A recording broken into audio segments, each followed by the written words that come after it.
Hello everybody, welcome back to Sector 1. We are here tonight for some Category 1 racing action around the Alsace Village circuit. My name is Lenosis, and joining me in the commentary box this evening is your Category 1B race director. We have Renegade. How are we doing tonight, Renegade? Not too bad, mate. Yourself? Yeah, pretty alright. I mean, we've got Category 1B, and then we're jumping into some Category 1A action. I've got to head down to the pit lane and jump into my car for that. It should be a good night of racing. Looking forward to it. We have a 5-minute qualifying, a one-shot qualifying for everyone. And then we jump into a short enduro that's an hour long. So it should be spectacular night of racing here tonight. So we'll just have a look at the track map for this evening. This is the Alsace Village circuit. It is, of course, 17 turns, 5.42 kilometers. And as I mentioned previously, it will be a one-shot qualifying, followed by a 1-hour race. Tyre and fuel rates will be the same as they are all season. That is 3 times tyres and 4 times fuel usage, with a refuel rate of 2 litres per second.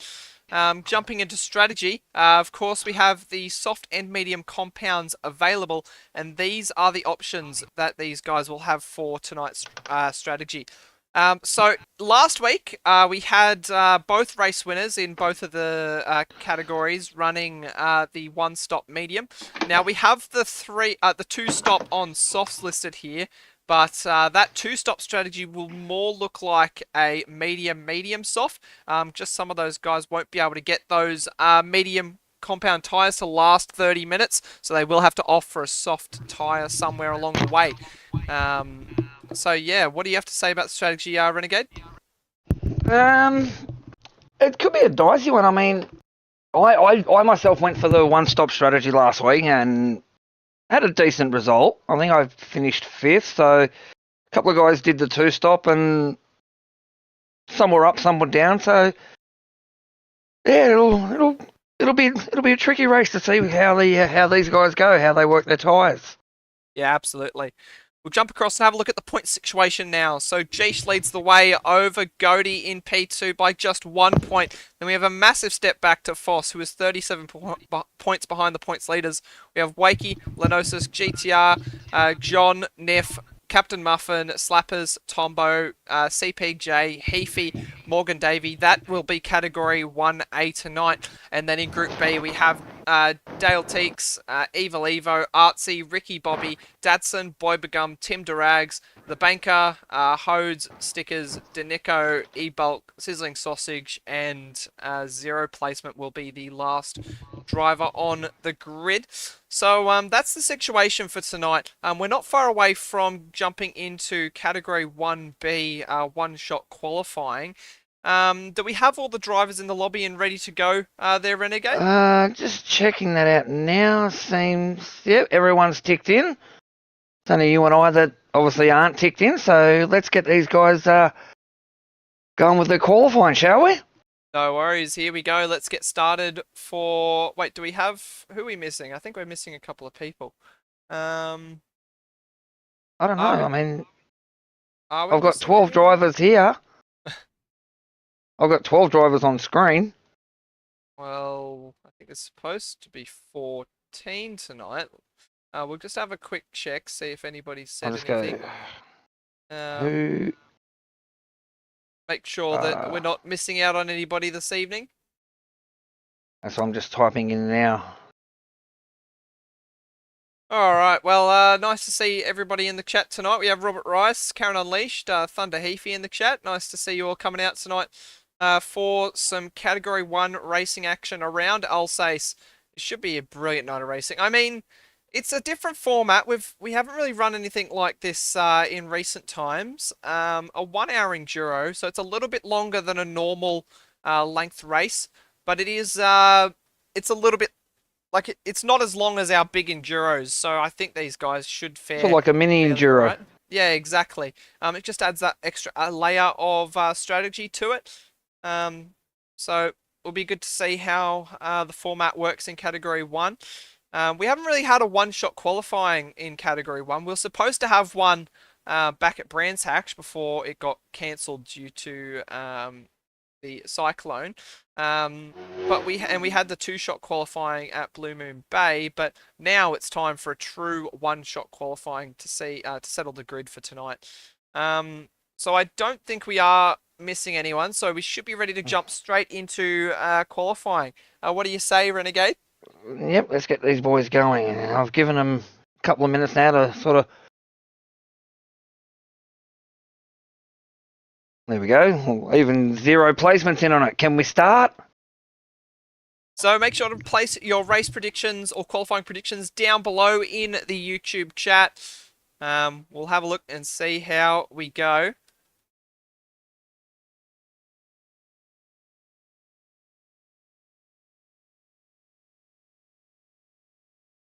Oh, hang on, I saw Hodes in there earlier on screen in the practice lobbies. I wonder if he was meant to be in here.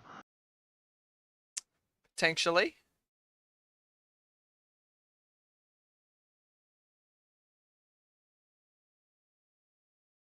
And so as they head out on track, who have we got up first out on track? There's a couple of drivers just waiting to leave the pit lane. It looks like Dale will be the first driver out on track this evening, as he just putted his way around the track on his outlap for Kraken Esports. We have behind him Evil Evo, who has dropped down to Division 2 for the first time this season, I believe. He's been in Group A for most of the season, the entire season so far up to this date, I'm fairly certain. Behind him we have Artsy, who's been floating between the two groups. He looked strong last night in the Community Series. Can he bring another good drive tonight and get a good position in this Group B field? Behind him we have 0 placement, the Symmetry Motorsports step in, who has joined us for a couple of rounds this season towards the end. Behind him we have the Banker, who is in the number 43 Doghouse car. Behind him on track, we have Blind Man in the Switchblade Sim Sports car. I believe he is a team's points fill-in tonight for one of the Switchblade drivers. Just behind him, we have my teammate, Ricky Bobby, APR Motorsports number 26. He once again finds himself in this Category 1B field, hoping to make an impact. He showed good pace in the practice in the lead up to this one, so let's see how he goes tonight. Dadson, another driver, a staple of Category 1 for a few seasons now. Let's see how he goes tonight in the blue and yellow Dadson car. Dale Behind him, and we have Evil Hodes. start their fast laps now on the flying We have Hodes lap. behind them in the Hooncorp Esports car, followed by Boybagum in the Black Rose. E-Bulk is 11th, and we have stickers there starting, or the 12th driver out on track. So we're following Dale Teeks at the moment as he comes through turn 3. It's a very tricky corner to get right as it folds away from you with some off camber on exit, and it's hard to get it right. As he heads down towards turn 5 now. This is a similar corner on entry, but it opens up on exit. You can carry a lot more speed than what you think through here, using all the exit width. Down towards turn 8 now. This is another turn where a lot of drivers can come unstuck quite easily and end up out in that right-hand fence. Exactly. You find yourself slightly offline. You end up in the marbles, and the car just tends to understeer. Same as this big sweeper. The car just wants to pull away from you if you don't find yourself in the right spot on the circuit. Down past the test course pit lane and into the final hairpin. This is a tricky corner to get right. You really have to modulate your braking on entry, especially during the race. Otherwise, you're going to burn up your tyres. Or end up in the wall. Now. Flat through here on the soft compound. Gets it through nicely. And down the hill now for the final sequence of corners. This is looking like a reasonably tidy lap for Dale. What's it going to be? Does it look like he compromised the first line to get that run out of the second? And down towards the line, what's it going to be? A 2:01.4. That's a very handy lap. Evil Evo goes second. Artsy to the top of the times. 2:01.3. We have the blind man to the top of the times. Next will be Ricky Bobby. And he goes to fourth by the looks of things. Dadson goes to fifth. The next few drivers are coming through. We have Hodes. He crosses the line, goes to fifth. E-Bulk will be next. Boybegum goes, sets a 2:02 there. E-Bulk will cross the line. And he sets a 2:03.2. It will then be Stickers. As Zero Placement has pitted, and I'm not sure why, because it is a one-shot qualifying. Unless he thought the opening lap, well, I don't know. Very interesting for Zero there, but I believe that's the whole grid done and dusted now. As the checker flag is out, it looks like Blind Man will take pole position. The team points fill in for tonight.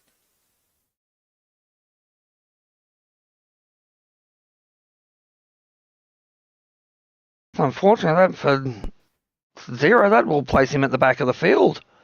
Yeah, he will be starting from the back tonight. Very, very interesting as the session ends. And we have a look at the results of that qualifying session. Hang on, where is Danico? I'm not sure. As we have a look at the qualifying results for that one. And Blind Man will line up on pole position with a 2:01.2, followed by Artsy there in second place. Dale Teeks will be on the second row of the grid with Ricky Bobby alongside. Hodes in fifth with Boybegum sixth. Dadson seventh. Evil Evo eighth. We have the Banker 9th, E-Bulk 10th, Stickers 11th, and Zero Placement will be 12th there. So definitely an interesting session. Lots of surprises there. And we are missing a driver. So Sausage can't make it. Connection issues have been plaguing him. But yeah, we have lost Danico. We might have to start him from the rear of the grid if he does return. But for now, that is the grid set for tonight. So what are your thoughts on that qualifying there, Renegade? Some quick, a 2:01, that is a sensational lap. So I wouldn't be surprised, to see they're very similar times. See how these guys manage the tyres with those sort of lap times as well. They are super quick times. Yeah, absolutely. I have been hearing whispers of a 1:59 from some drivers in Group A, but we're yet to see that just yet. So 2:01.2, that's a very rapid lap from Blind Man. I might message, find out where is.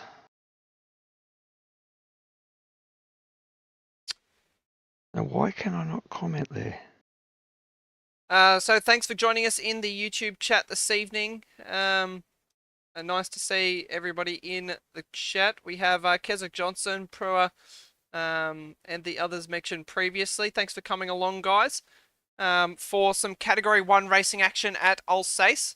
And we do have Danico in the lobby, but what that means is that we will have to do a manual grid to put him at the back. So I'll get a screenshot of these results. Yeah, so we're just going to go for a quick intermission to sort out the grid, and we will be right back. All right, so let me. So where's my place?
Hello everybody, we are back and the grid is set and we're ready to go racing here at Alsace for Category 1B. Once again, my name is Lenosis and joining me in the commentary box is Renegade. So after that qualifying, what are your predictions for the podium tonight, Renegade? Well, I mean, I wouldn't be a team player if I didn't hope that my boys, Hodes and Danico, do well, my teammates there. But given some of those lap times, the banker's been looking strong in practice, so has a couple other guys as well. So, yeah, it could be all down to who manages their tyres best and who can stay out of trouble. Yeah, absolutely. It's definitely an interesting race, this. As we mentioned earlier, it's a little bit different from anything we've done in recent times. So let's just see how this race pans out by the end of it. I think we're just about ready to go racing, aren't we, Renegade? I'm waiting for the air. I'm looking forward to a cracking race. All right, whenever you're ready, smash that big green button and let's go racing in Category 1B. To quote one of my favourite commentators, good old DW from America, boogity, boogity, boogity, let's go racing. Here we go, 60 minutes around Alsace as the drivers line up and wait on the grid. So I'm going to have a look at this from back in P5. As the light sequence begins, 3 lights, 4 lights, 5 lights. And we're out and racing here at Alsace as they head down towards the first turn. Let's see who's going to get the jump in the long term. It looks like Blind Man, he's off to a good start. Oh, he runs a little bit wide. That leaves the door open for Artsy, who's going to pull alongside. Is he able to get the move done down towards turn 2 and turn 3? He will have the inside line for turn 3, Artsy. As he barrels around the outside. Will he go for it? Well, no, he pulls in behind slightly. He doesn't quite have the run on Blind Man at the moment. So they head down into turn 3. And it looks like Blind Man is going to hold P1 for now. He's done half the job, Blind Man. Now he just needs to hold it for the next 59 minutes and 17 seconds. Looks like everyone's gotten through nice and clean as well. Yeah, absolutely. Looks like they've very clean start from these Category 1B guys. Down towards turn 5. And a little bit of carnage potentially. I saw a little bit of movement in the background. But they all make it through, pointing the right direction. And it looks like Blind Man, he's got a little bit of breathing room over Artsy and P2 there. 7/10 at the moment. Up, down towards the sweeper. Oh, Blind Man running very, very wide through the sweeper. Is he able to get it back down? Not quite. No real apex there for Blind Man. As there's a bit of side-by-side racing action in the background. And yeah, Hodes up to third to P3. So far. Yeah, very good start for Hodes. And Danico's up to P8 already. That's a great start for him. As there's a little bit of 2x2 action. Oh, they're 3 wide into the... Oh my goodness. Oh, Dadson's been binned. He's been binned. As Dadson, he finds himself in the wall at the third final corner. As we're going to have a look on the JSM accounting action replay. So they were 3 wide into that corner and that was never going to work out. Let's have a look as they head up the hill. And, oh, there's just nowhere he can go. Oh, he's clipped the wall and then the symmetry car has cleaned him up. That's disaster for Dadson at this early point of the race.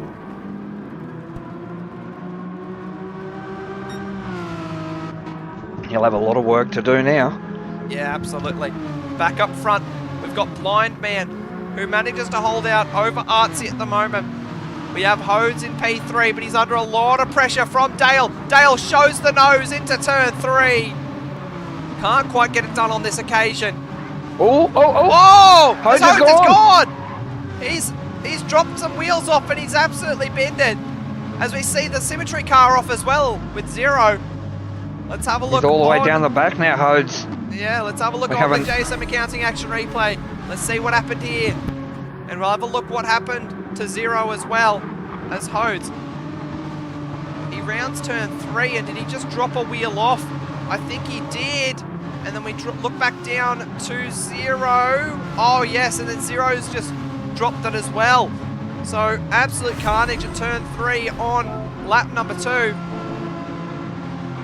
That's not gone well for those two. But the other Symmetry car's up into P7 now.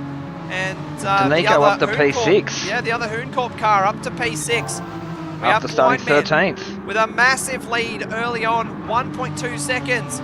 Artsy on a charge now to try and get back up to the lead. He has Dale behind him, who's really pressuring him for second place. And Ricky Bobby sitting there in P4, just lurking and waiting. Eva Levo sitting in P5 at the moment, waiting for his chance, just biding his time. Eva Levo, he likes to play the strategy. He likes to save his tyres and fuel. And I imagine that's what he'll be doing this race. So I expect him to come back in the latter stages of this one. Danico up into P6, starting all the way down in P13. He has had a ripping start to this one. 2 laps in, 5 minutes down. The banker up to P8. He's made up 1 position through all the carnage, but it's a great platform to work on at the start of this one. Stickers up into Edson P9. on the back of Hodes. As these guys battling down for P12 at the moment. They're not too far out of the mix either, which is good news for them. They've got a long time and a long way to go to keep things up, to bring their races back together. We have Blind Man, who's still holding that gap out to a second over Artsy. But Dale, he's looking racy. He looks like he wants to get by Artsy sooner rather than later. He's tucked up right under that rear wing of Artsy at the moment.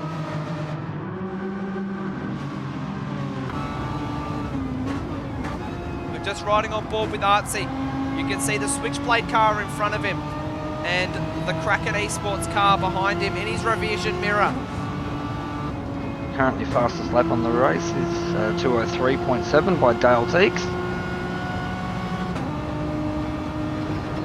I'd imagine that might be falling on this lap, as these guys, they're looking very pacey. They're 7/10 up, as Artsy puts in a great lap here, hoping to close that gap to Blind Man.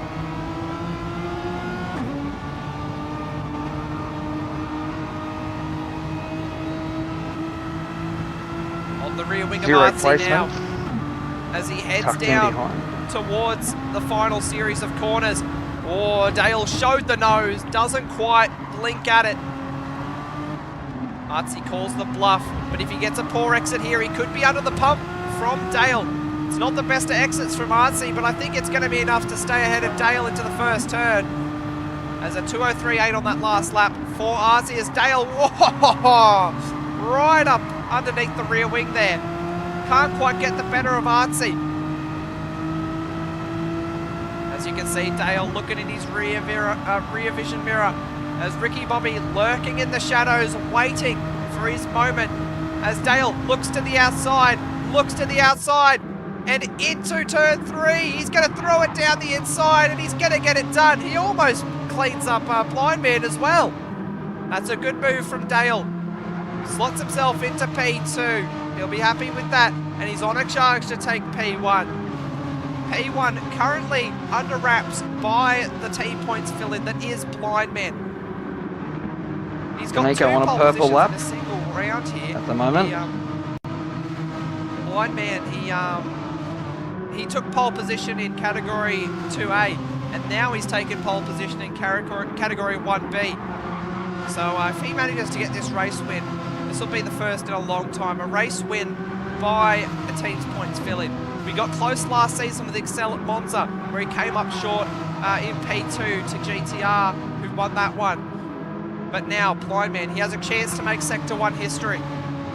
But Dale, he's going to put a stop to that if he can help it. He's right up under that rear wing of Dale now, into the hairpin. He's not going to get a good chance until the first turn, but Dale's got to line him up till there as Blind Man goes Taking a defensive. nice line. That leaves him vulnerable up the hill now. Dale might have half a sniff down the hill into the chicane, but he's not going to be close enough on this occasion, I don't think. This top four, they've become one battle pack, and you see Evil there, not far out of the mix either. That's a scrappy final turn from Blind Man. He's under the pump now, and Dale, I think he's going to do it. I think he's going to slide up into the lead of the race here. Can he get it done? I think just about. He Easily. does squeeze on by the Switchblade car. Crackenay Sports, P1 on the road for the number 19. He's lined that up from about 3 or 4 turns before that. Absolutely. He had him out of the hairpin. He made Blind Man go defensive, which was just a domino effect, which eventually led to P2 being Blind Man's. And now Artsy throws it down the inside too. Ricky Bobby looking to get half a sniff in the mix as well. Poor exit from Blind Man, but Ricky Bobby can't get enough overlap into turn 4. Blind Man has dropped down to 3rd now. So 1 lap ago, Blind Man was in P1, but now he's looking at a P3 in this field at the moment. Evil Evo has closed up to the back of these guys as well, with Danico not far out of the mix as well. Evil currently has the fastest lap. Oh, he goes for a move up the inside of Ricky Bobby does up there now. Blind Man down to 4th.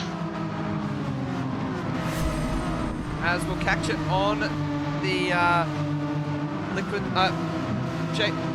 JSM accounting action replay.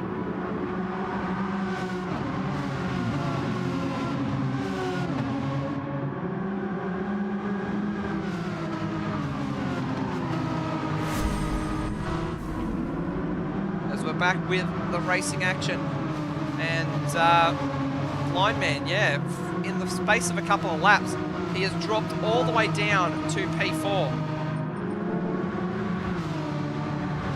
And what do you say? We're 5 laps in. What do you say we get a little bit of an idea of what tyres each of these guys are on, Renegade?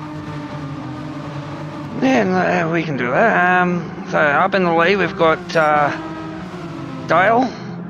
He's running on the mediums at the moment. Oh, Blind Man's going to lose 4th. As Evil Evo dips on by as well. Fuel is used just over a quarter of a tank. Tyres, probably about 10 to 15% on the front, maybe 20%. And not quite as much on the rears. Art's in 2nd place. He's looking pretty much identical in tyre and fuel to Dale. They're both running on the mediums at the moment. So we've run down to 3rd, Ricky Bobby, also on the mediums. So all those guys, tyres and fuel are looking pretty even at the moment. As we drop down to Evil in 4th. He's used a lot of front tyre, probably near twice as much on that front left. And a lot more fuel. He's really burning through everything. He's on the mediums as well. Blind Man down in 5th on the mediums. Used a little bit more tyre than the first 3. The fuel's roughly the same as the first 3 as well. Danico in 6th, also on the mediums. Used quite a lot of fuel. Tyres are pretty much similar to Blind Man in front of him. E-Bulk in 7th, also on the mediums. Hasn't used as much fuel as the guys in front, but his tyres are just pretty much the same. Next with Zero Placement. Again, he's also on the medium, so it looks like that seems to be the trend at the moment. All these guys seem to be on the mediums. He's used a lot of fuel. He's almost getting close to only half a tank left. The Banker, he's looking good on fuel and tyres. Then we go to Boybagum. Mind you, the last 2 guys are also on mediums. Boybagum's used a similar amount of fuel as what the Zero has, also on the mediums. Used a lot of front left tyre. Stickers. He's the first of our soft tyre runners. He's doing really well on fuel, but his front tyres are getting close to halfway gone. Then we go to Dadson. His tyres are looking really good. Same with the front runners. Fuel is used a little bit more. And at the back of the field we have Hodes, also on the mediums. Fuel is sort of like halfway between half and 3/4. Tyres are looking really good. Yeah, it appears that Stickers is the only one of our soft tyre runners so far. Thanks for that, Renegade. Yeah, I mean, Stickers has come a long way on those softs. I mean, we're 7 laps in. Normally the softs only last 4 or 5 laps, so he's done well to get him to this point in the race, but the question then is, what is his strategy to get that home? I'm not really sure. But what has happened is Ricky Bobby is up into P2 with RC and P3 under the pump from Evil Evo. So during that tyre and fuel update, Ricky Bobby's made his way up and RC's on the back foot a little bit. Dale's got a nice handy lead, up to around 1.5 seconds. Yeah, absolutely. Oh, that was close to the wall by Ricky Bobby. Almost clipping it. And he does set his personal quickest lap of the race just there at 2:03.2, which is good medium pace at this point of the race. Only a tenth off the fastest lap currently set by Dale with a 2:03.243.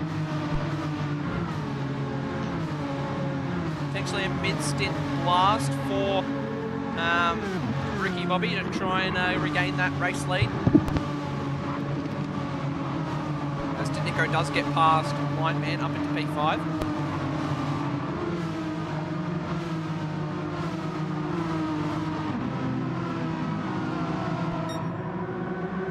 Ricky Bobby very consistent through that first sector. He's pretty much even with that time at the moment. 1.3 seconds either side of him at the moment. Let's see what he can do at this point of the race. Staple driver of Category 1A. He's pretty much been there for every race since about Season 5. And found his first Group B race in about 4 years in Laguna Seca earlier this season. And he's found himself back down here after a penalty in Sardinia, so for Blue Moon Bay, and now Alsace he finds himself in Group B. But he's not giving up the fight. He's not far out of Group A once again, hoping to get back up into the top group for the season finale at Deep Forest, Ricky Bobby. And as my teammate, I'd love to have him for final race. Nico up into P5 and currently giving Evil a bit of a come on, let's go. Right on his bumper. I know Danico has done a lot of practice for this one, and he started the Community Series last night where he took P1 in the reverse grid race number 2. So looking very, very quick tonight here, Danico. I'd imagine he'll find his way further up the grid as the race progresses. He's done his research, he's done his testing, he knows how much fuel and tyres he can use, but he just needs to get across the line and put all that knowledge into practice.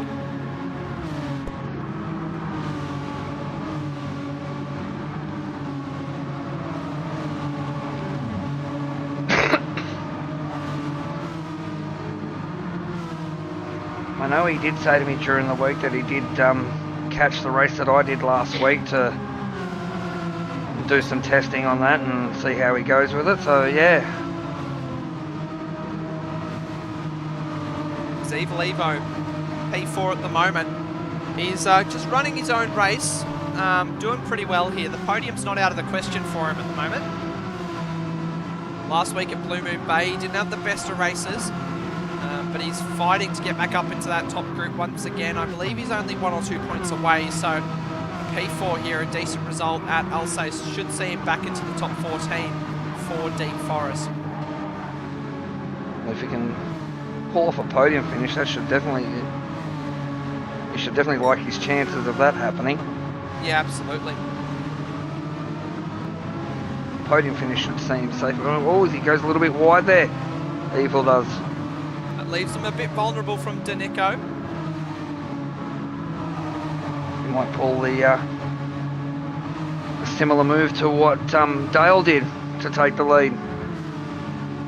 Into the final corner as Evil Evo, very smart with his racecraft, doesn't blink at it, doesn't give up the line into the final corner, and he's going to get a good exit, but Danico gets an even better exit, and now he's really pressuring on the back of Danico. Blind Man's in on lap 10. He hasn't come very far in this race. Ah, that's an interesting call. Most of these guys shouldn't be in for another 5 laps or so, just to make that one-stop strat work. But I believe Blind Man did the same strategy when he was racing last week. So,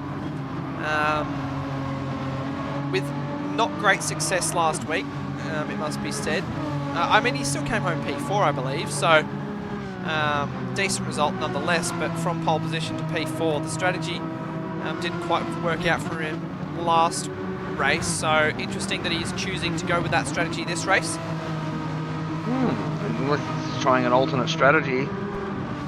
Probably may have worked out in testing to be a little bit quicker doing what he's doing now.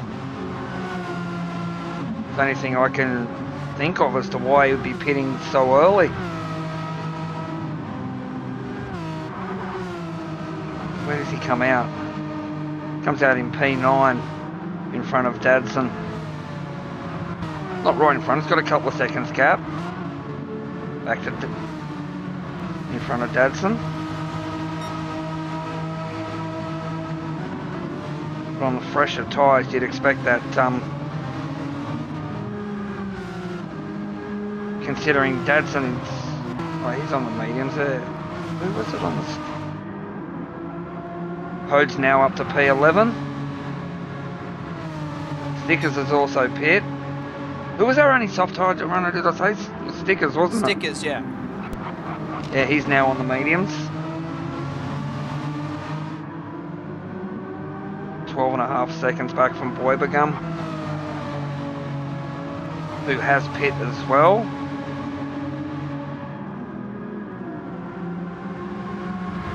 That would probably explain why Hodes is now up to P11.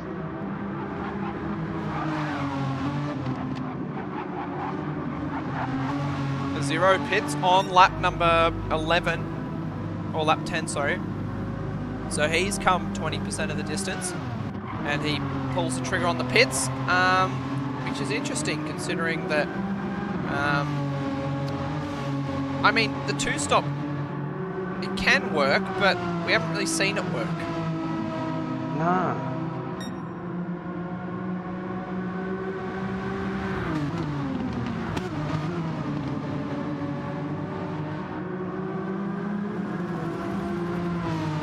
Lineman now up to P8.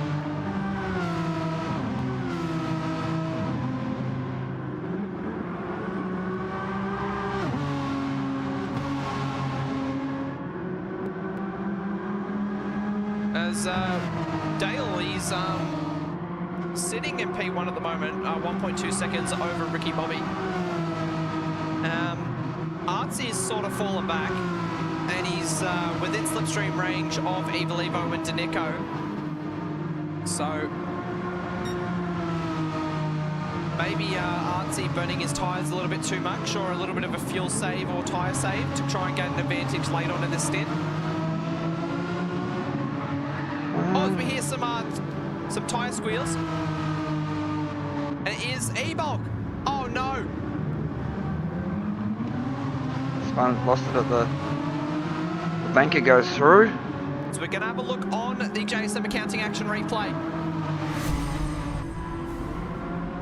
As he heads through the big sweeper, and I think I know what he's done by the tyre wheels. Oh, yep, he's just clipped that entry curb and it's shot the car out sideways, so not much you can do about that, unfortunately. We saw it happen to Black Friday a couple of times in the Community Series last night, but yeah, that's disaster for E-Bulk there. He drops only one position, but a lot of time lost because of that.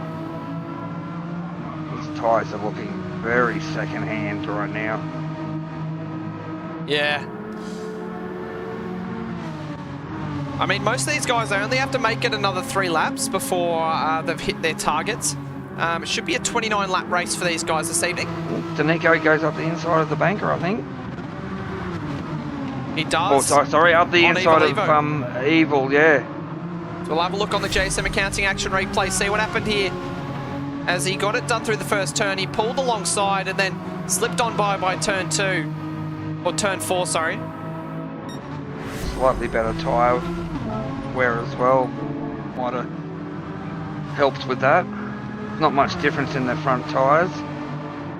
Just that little bit of extra grip could have been the difference to getting that job done. Yeah, absolutely.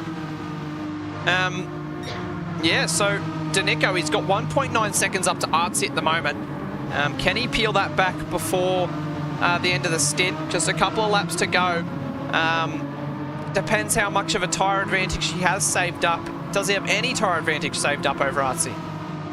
Actually, no. His fronts are a little bit, not much worse, but his front tyres are a little bit worse than Artsy's, and he's used a lot more fuel than what Artsy has as well. Very interesting. So yeah, at this point of the race, just over a quarter, and Danico's got just under a quarter of a tank. Yeah, so this top 2, they've cleared out a little bit. Ricky, Bobby and Dale, it's P1 and 2 for these guys, and then we have 4.3 seconds back to Artsy. That's a bit of a step, it must be said. But Artsy, he's just plugging along, running his race. If Ricky Bobby can stay close to the back of Dale, he might actually get him in the pits. His fuel's looking a lot better than what Dale's is. So you compare the lap times, and Ricky Bobby, he's just been running those consistent 203s, where Dale, he's dropped into the 204s on the last lap. So these guys, they're just throwing haymakers at one another, and Ricky Bobby might be on track to get Dale by the end of the stint, which is due in a couple of laps.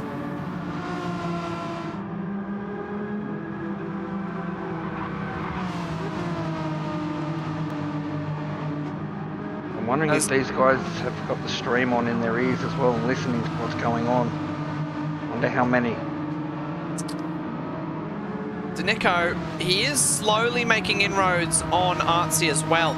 1.6 seconds currently the gap. That's not enough to catch him by the end of the race, by the end of the stint, sorry, but out of action, Artsy, if he makes one small mistake, then he could be staring at P6, or P5, sorry. And Ego's actually pulling away from Evil Evo as well. He's got that gap out to over a second. Because that's crucial, because that means that Evil Evo won't have that slipstream, and he runs very deep into the penultimate corner, and he loses quite a bit of time on the exit there of the final corner. That gap, that's 3/10 that's gone in just 2 corners there for Evil Evo. Just running a little bit deep, as the wind direction has changed a little bit. At the start of the race, it was pointing about west-ish, northwest-ish, but now it's pretty much pointing northeast a little. Northeast. Yeah, which is basically a tailwind into the last corner and the first corner. So that's really going to mess with these guys braking a little bit, especially for those who haven't noticed. Yeah, exactly. Struggling with understeer, I would imagine, a lot of these guys. Ricky Bobby just buying his time. Dale makes a mistake, Ricky Bobby. Does he go for a move? No, he doesn't. He knows that this isn't the time to do it. Oh, there's a little bit of contact there was a potentially. touch. Oh. It looked like there was a touch there. Yeah, Ricky Bobby is letting him back through. That's some good sportsmanship there from Ricky Bobby. He knows he made a mistake, and he holds up his hands and he lets Dale back through. But what that does mean is that Artsy is now within 3 seconds. So that's half of that gap just gone with the redress. Now the fuel comes into play between Dale and Ricky as well when they pit, with Ricky sitting right on his bumper. Yeah, it's clear Dale is the driver struggling most in this situation now. They've got to do one more lap before they peel into the pits. I hear some drivers even going 16 laps to try and make it work.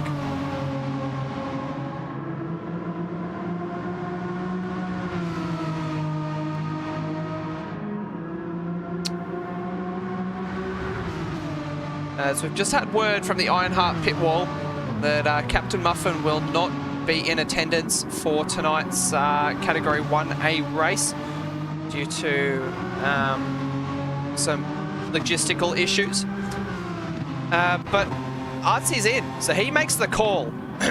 So he comes in with 18% in the tank. So I think what Artsy's idea is that if he's only planning on doing 15 laps, then he only needs to put in like 80% fuel, and that should get him till the end of the race on the lighter car and won't have to worry about tyres as much in the second stint. So what might happen here is he might undercut these guys on this lap, but it's all up in the air at this point. He might get the track position early on, but then he's really going to struggle in the later stages of this race if Dale and Ricky Bobby come in on lap number 15. As we are about to pass the halfway mark of the race. Danico starting P13 now finds himself up in 3rd place. Yeah, absolutely. It's been a good drive for Danico so far. He's had a string of bad luck in his debut season to Sector 1, his first season in of league racing anywhere, and he stepped up to the challenge in this Alsace race. String of bad luck at the start of the season, but finally, after a couple of Community Series race wins, he's found his stride and he's showing the whole of Sector 1 what pace he has and what he can do. P3 at the moment for Danico.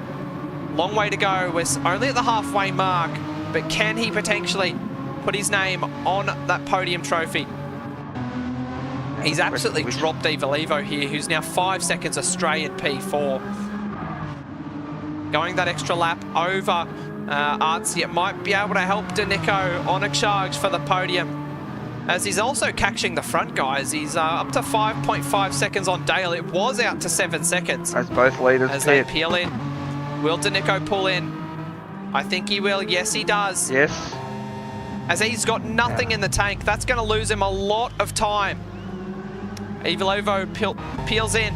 He's not much better than Danico. As the banker, will he come in? Banker is in. Yes, he does. Blind Man, after pitting earlier, he will go around. And Blind Man does peel in. Oates goes around again, as I believe those are the two stoppers. Zero placement. Oh no, he's on a 2-stopper as well, I believe. Zero. Or did he pit last lap? No, he's... I think it's the timing screen doing some weird stuff. Showing him. So where's Artsy going to come out? Artsy's going to be well ahead of these guys by the looks of things. As Ricky Bobby comes out of the pits ahead of everyone. He's jumped everyone, and Artsy is going to jump Dale here. So Ricky Bobby is the big winner here. Next up is probably Artsy. And we've got Danico leaving the pits. P8 on the road, but he will gain a couple of positions when the dust settles. But the big story here is that Ricky Bobby and Artsy are now P1 and 2. Dale drops 2 positions provisionally. That's a lot of time lost from Dale in the pits. Same as Danico. But he's lucky that he hasn't lost too much to Evil Evo. That gap has actually opened up to over 8 seconds now, or just about 8 seconds. But yeah, once the dust settles, it'll be very interesting to see where these two stoppers fall into the mix. As Blind Man, he's got 42 seconds to Danico. And he's going to have to make another pit stop. This lap. His fuel light is on.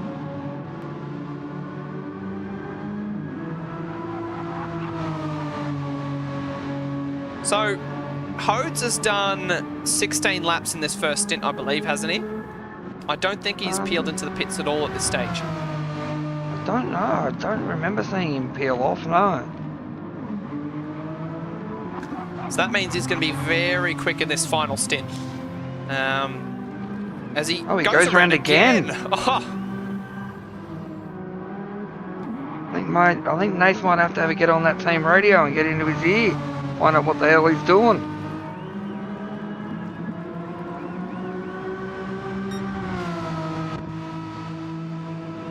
As Ricky Bobby, he's done the ultimate fuel save and he's jumped still pulling out a number of drivers. Zero as well.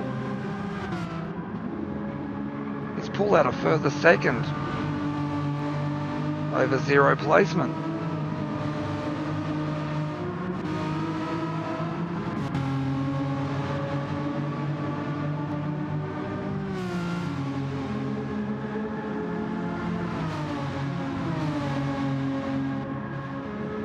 So Boybagum, we haven't really seen much of him this race.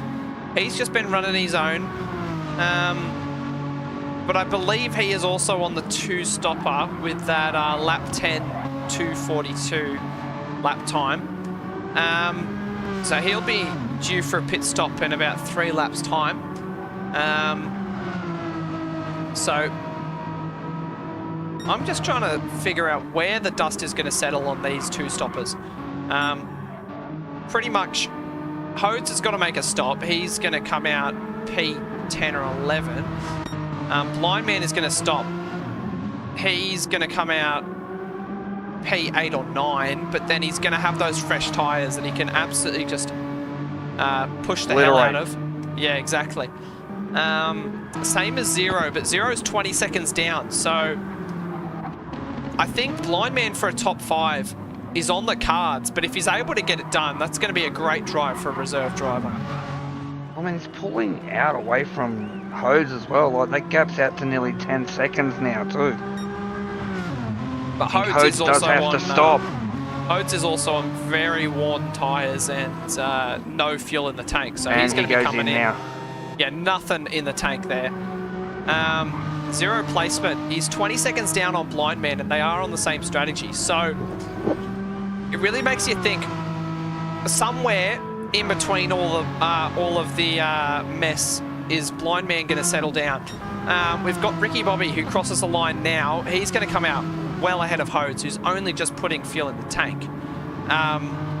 Same as Artsy. Boybagum is in. And this should be...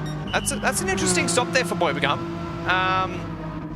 There's 24 minutes left in the race. Quite a short stint that, but if he's confident he has enough to get home, he might as well just take it, you know?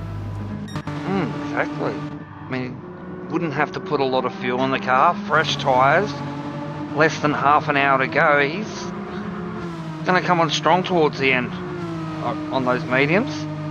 Yeah, exactly. He's going to have a lot of grip left.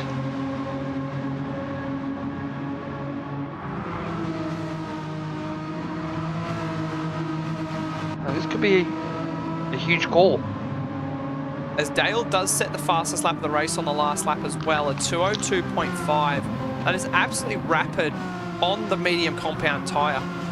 I believe I've seen a couple of 2:01s on the mediums, but from the really quick aliens, but 2:02.5 at this point of the race is absolutely spectacular pace from Dale. He's fighting hard to keep himself relevant in this one. 2:01.2 for pole as well, so that's on the medium tyres there. That is really quick. Yeah, absolutely.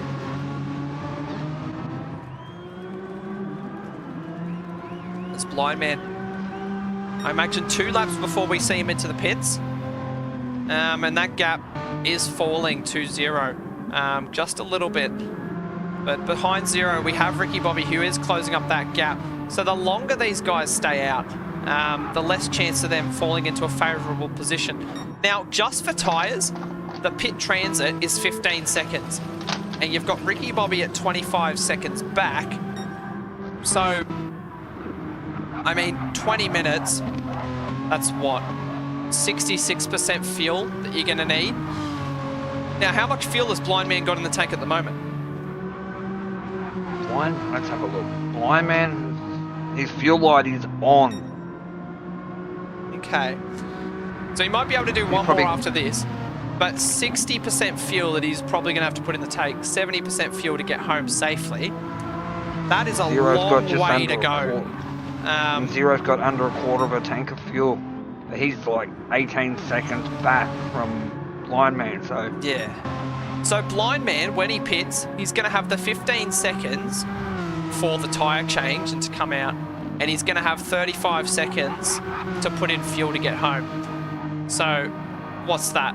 50 seconds that he's going to be... Something like that. Waiting in the pits for his next stop. That means he's going to come out about equal the E-bulk or behind E-bulk. That's a long time to be stopped. So top 5 for Blind Man. It's very optimistic at this stage of the race.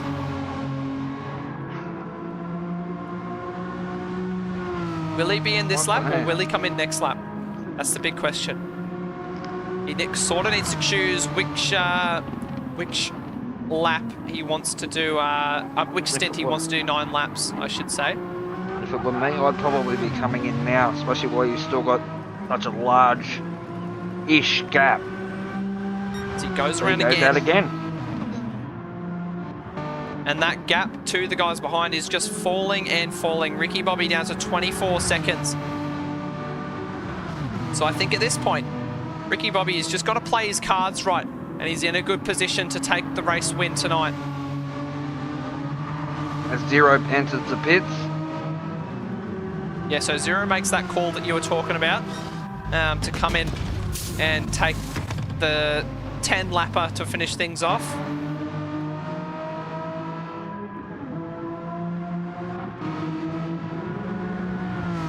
Which now extends that gap that Blind Man has over Ricky Bobby to 25 seconds. Yeah, absolutely. So Art's under a lot of pressure from Dale. Will Dale go for it? Not at this corner, not at turn 3. He's going to get another chance at turn 5. But he needs to get a good run out of turn 4. He does have a better tyre advantage than Artsy does. Not by much, but there is a better advantage. Yeah, Artsy taking that stop 1 lap earlier. He got the track position over Dale, but now it means that he's on the back foot for the rest of the race. It's a long way to go. 20 minutes of defending if he wants to keep Dale behind. And then they've got a whopping 12 seconds back to Danico, who's also put 10 seconds on Evil Evo himself. So he got himself up into the top 5 after pinning. Yeah.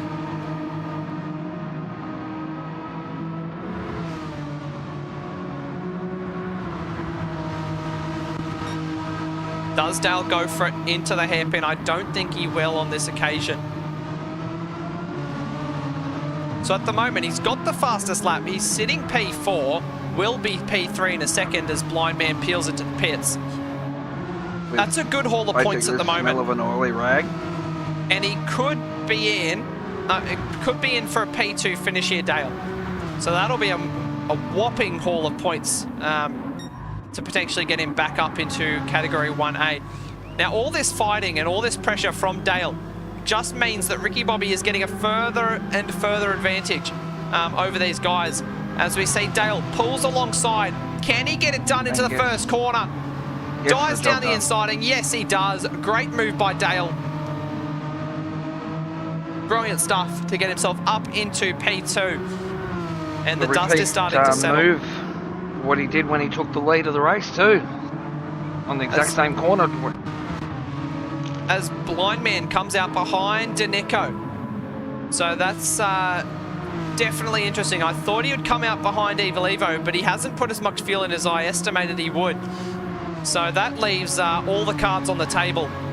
Can Blind Man get back up to a P4 finish? This will be the battle for, I think.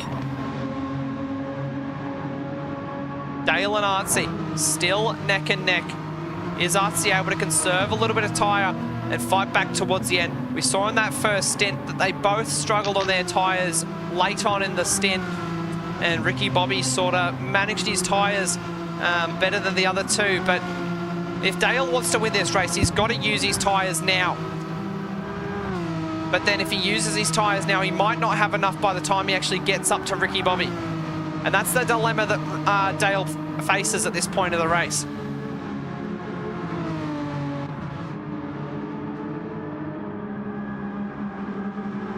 Now, if I was Danico, I would defend as much as I can over Blind Man, because based on that first stint where Blind Man was around the front runners, he really burnt his tyres up quick. So if Danico can just buy as much time as possible and keep Blind Man behind, sooner or later, Blind Man's not going to have anything to throw at Danico. And that's how things are going to finish. But in the meantime, Danico needs to defend like a lion, as Fernando Alonso would say, and keep him behind. The gap has dropped by half since Blind Man pulled out of the pits. Yeah, exactly. He's on an absolute charge on those fresh mediums. I assume he's on mediums. I believe I saw him put on medium tyres, but yeah, that's really the situation now. And things are closing up top as well, as we've got Dale 1.6 seconds away from Ricky Bobby. He's really on a charge. Now, is Ricky Bobby giving up that time, or is he starting to falter on those tyres a little bit? I think Ricky Bobby, he might just be saving a little bit of tyres and fuel while he can, to gain a little bit of leverage in this battle if it comes to fruition in the later stages. Danico under the pump from Blind Man. 9/10 the gap. He is within slipstream range. So they head through turn 4 now, and the headlights come on. The sun starts to set over northern France. Now into turn 5. Blind Man trying to find inroads onto the back of Danico, but he's not going to make it easy. The Hooncorp car stays ahead of the Switchblade car at this moment. 8/10 the gap. Danico running a little bit wide. Gives up 3 or 4 tenths there. That could leave him vulnerable. Blind Man, he needs to be patient here, but he can't get too complacent. Otherwise, he's going to let it slip out of his grasp.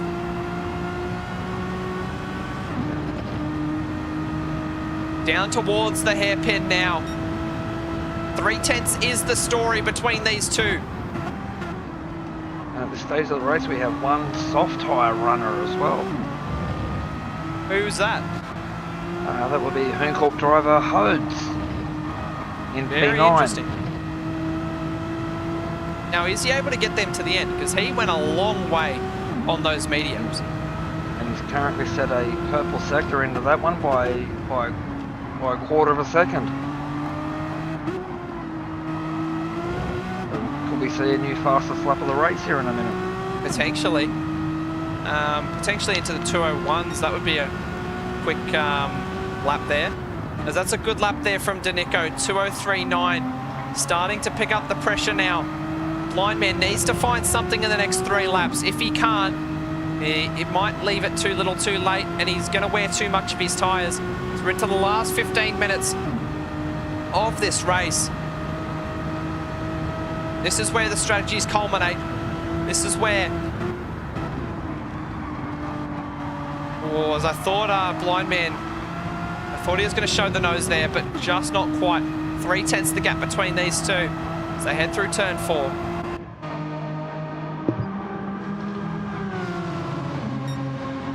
Into turn 5, 2.5 tenths now. Blind Man looking to find a way through. Danico, he's not going to let him through. Absolutely not. He's going to fight this tooth and nail. 10.5 now. It's clear Blind Man has the advantage at this stage of the race, but can he make use of it? before his advantage has dried up. Dale's in the slipstream of Ricky Bobby. Oh, that's interesting as well. 6/10 separating these two. Both of these guys having raced in Category 1A this season on many occasions. Always finding each other on track, and now in a different division, a different category, a different racing group, they find themselves on track once again. As Danico and Blindman are side by side through the hairpin. I think Blindman got him just about, but then Danico managed to get a good run out of the hairpin. Down the hill now, these two. Does Blindman show the nose? All he thinks about it. It's open for him. He's going to throw it down the inside. And Blindman, he's got the move done, but will he get a good enough exit to make it stick? I don't think so. As, Danico almost runs into the pit wall there. As Blindman holds the inside line. I don't think Danico's got the rubber at the moment to hold it on the inside. Get the switchback. Behind. No, not at this point. So Blindman up into P4. What a heroic drive from the team points fill in. As Ricky Bobby, he's got a situation of his own to deal with. He's got the Kraken Esports driver of Dale right behind him in his mirrors.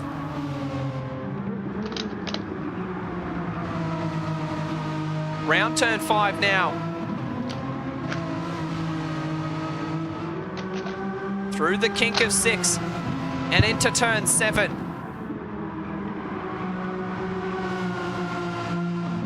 Dale not giving up this fight just yet. The pace between these two is absolutely rapid. Dale's been in the 202s for most of this stint, while Ricky Bobby just buying his time in the 203s, just plumbing along, trying to save something to throw at this battle. And Ricky Bobby, he's lapping close to his quickest this race, which is a 2. He did do a 2 early on in the first stint. Has he saved enough to go all the way? That's the big question at this point of the race. These guys have absolutely dropped Artsy, who's now 5 seconds behind them due to pitting that lap earlier than these guys. As Dale looks to the inside, doesn't open up for him into the final chicane. Can confirm that one of these two drivers' fuel is slightly better than the other. It's Dale. Even though they both went into the pits at the same time. He's forced to the outside. Ricky Bobby goes defensive into the first turn. Looks for the switchback, Dale, but it doesn't quite open up for him. Doesn't get the run he quite wanted. But Ricky Bobby, he's got to deal with Dale sooner or later. He goes to the outside, which will become the inside. They're neck and neck. Ricky Bobby just about tries to defend the position. Dale looks for the switchback. Is it going to open for him? It does. They're still neck and neck. But now Ricky Bobby has got the inside once again. Dale, he doesn't have enough to hold it around the outside, or does he? No, he doesn't. Has to back out of it. We're looking at Dale now. Will he make a move into turn 5? Not quite. Not on this occasion. Doesn't get the best of runs. Clips the grass on exit. Leaves him a little bit vulnerable. And now Dale. Nice apex there. Coming back at Ricky Bobby. Through the sweeper. Dale taking that high line that he's been taking all race onto the rubble. Doesn't quite cut it back as much as he would have liked. But he does get a decent exit there. Ricky Bobby under a lot of pressure. Dale looks to the inside. Doesn't quite work out for him there. But Ricky Bobby runs a little deep. That leaves him vulnerable. Dale almost pulls alongside, but Ricky Bobby has enough to pull on by. Up the hill now. Needs a good exit here. Dale running slightly wide.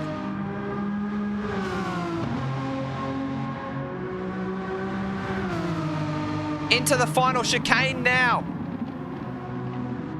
And Ricky Bobby slightly deep. Dale might be able to get a good exit to try and get by Ricky Bobby.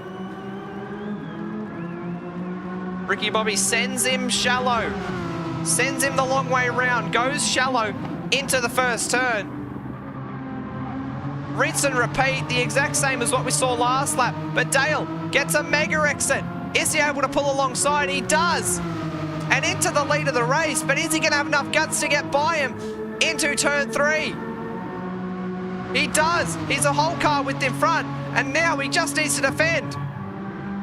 Ricky Bobby looks to the outside, cuts back for the switchback, but it doesn't quite open up for him.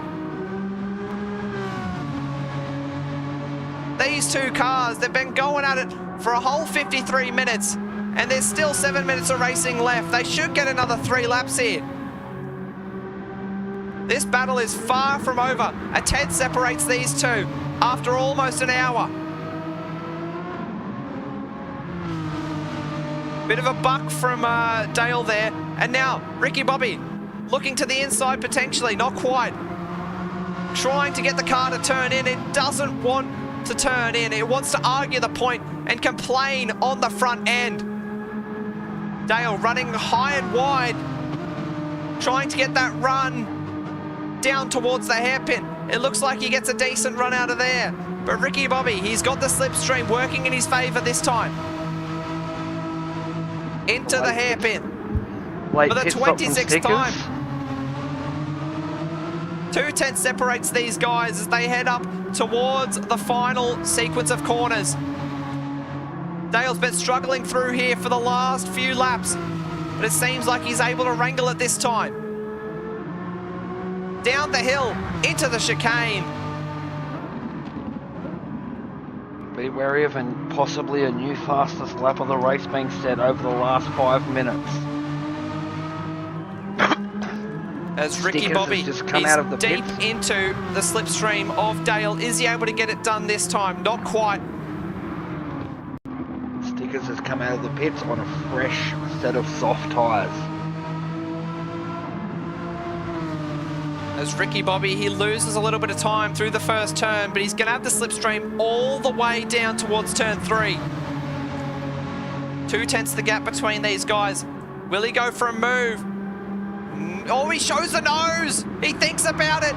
Dale is a little bit complacent on the apex, but he's able to keep his calm just about and holds on to the race lead at the moment. Danico up alongside Blind Man for 4th spot. And Danico does get on by, but Blind Man's going to come back at him. Oh, they're neck and neck. There's racing up and down the grid at this point. As Dale and Ricky Bobby, still just 3 tenths separates them, with a little over 2 laps to go. As Danico and Blind Man still fighting neck and neck. I'll tell you what. Actually doing well to hold on with his tyres not anywhere near as good as Blind Man's are. I'll tell you what, Renegade, you keep a tabs on this battle for P4, and I'll keep looking at the race for P1. As just half a second separates these guys for Category 1B glory. As the sun sets, oh, Ricky Bobby's gone off! That's disaster! He's clipped the wall. Does he have damage? That's the important question, as he drops almost outside of slipstream range here. No damage.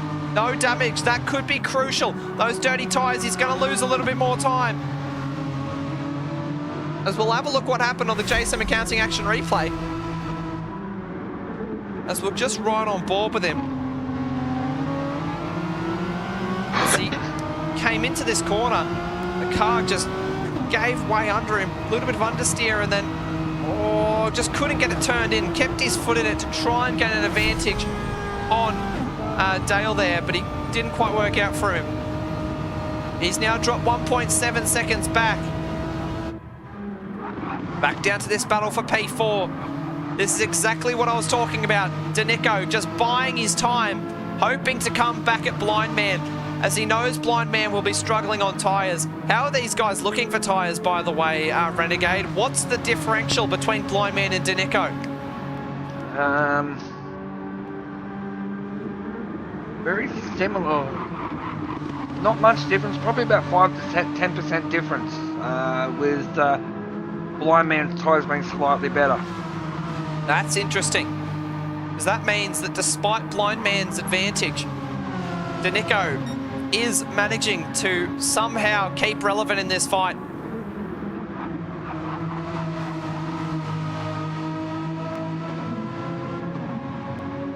As there's going to be one lap after this one, I think, just about. Approach into the last 2 minutes of the race.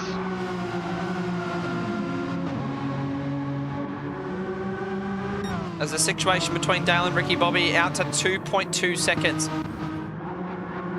Blind Man and Danico, they're still going at it half a second.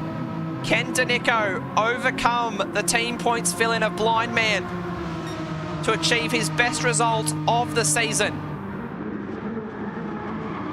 Runs deep, struggles to get it turned, and he loses a massive chunk of time. Yeah, that's not gone well for Danico. Seemed to just lock up the fronts a little on entry, and runs deep, almost cleans up Blind Man there as well.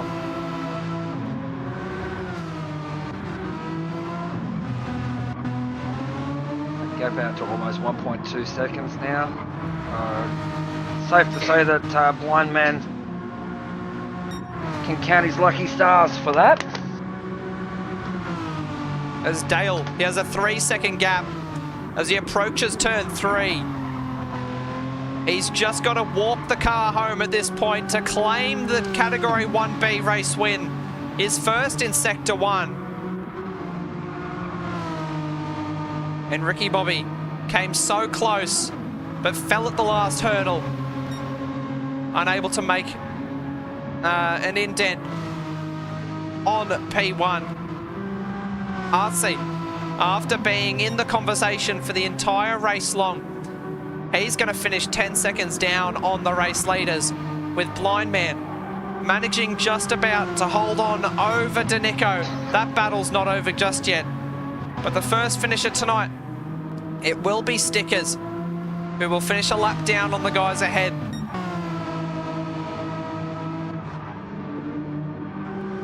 As Danico trying to find something in the late stages of this race. As Stickers rounds the final corners, and he will take the checkered flag for Lightning Motorsport, the number 63.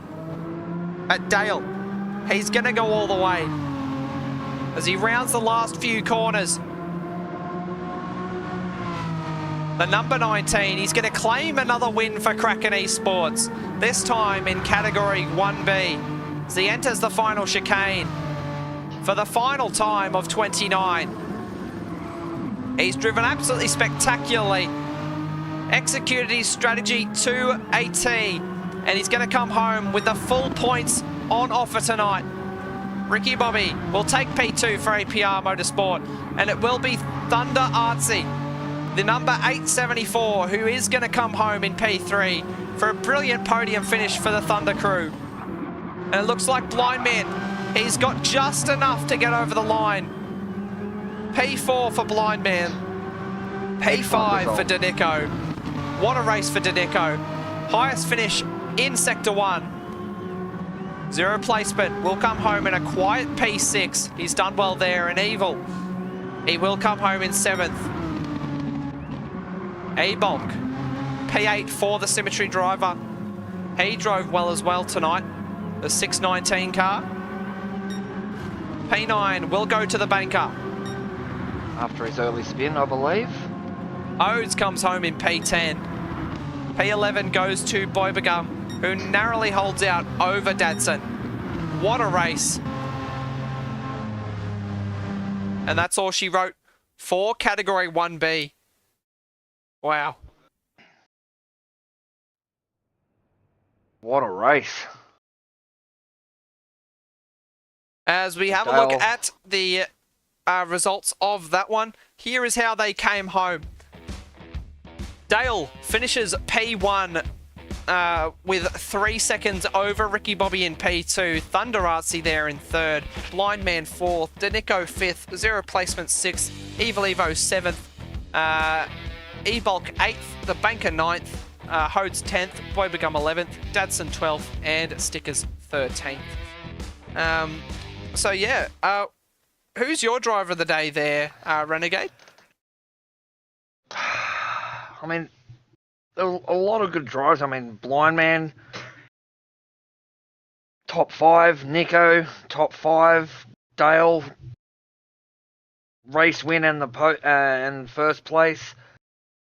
To a lot of people, it's probably going to sound biased, but I'm going to have to give Danico my driver of the day. I mean, he missed qualifying, started 13th on the grid, managed to get himself up into the top, up to third, I believe, at one point, and to finish, as I said, like finish top 5.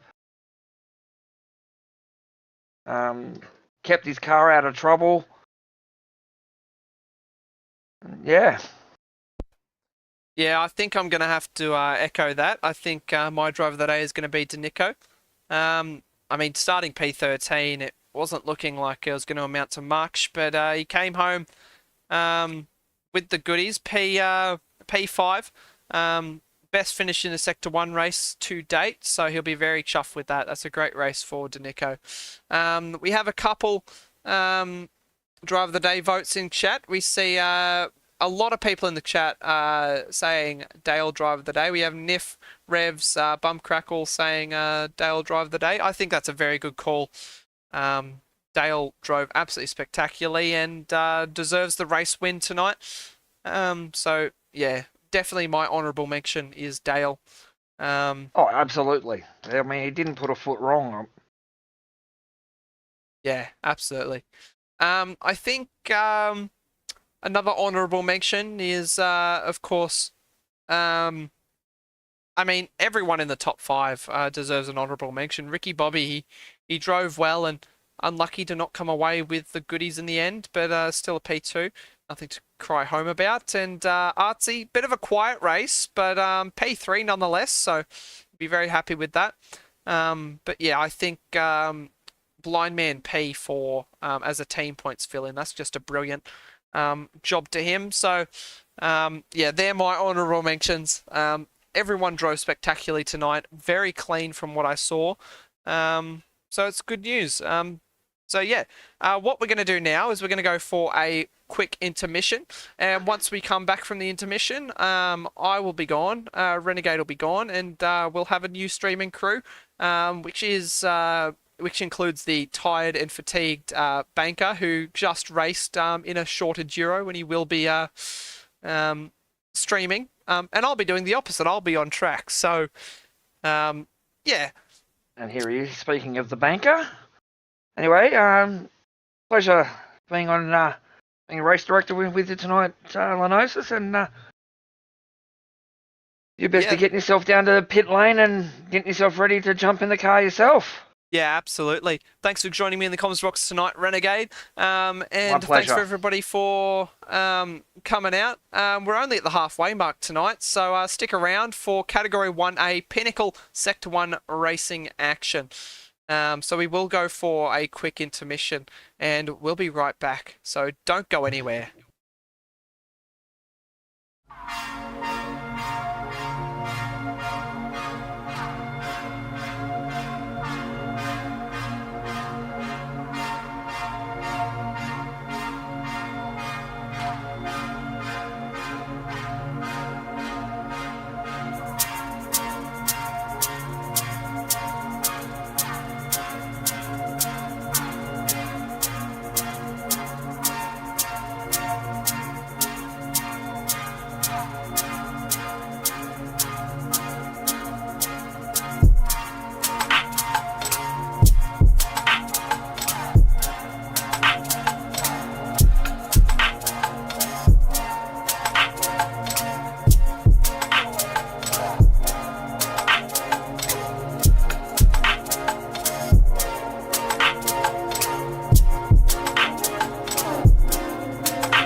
Welcome back, everyone.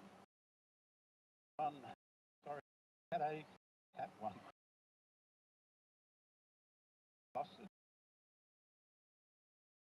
Started 9th, and I can, that is, my name,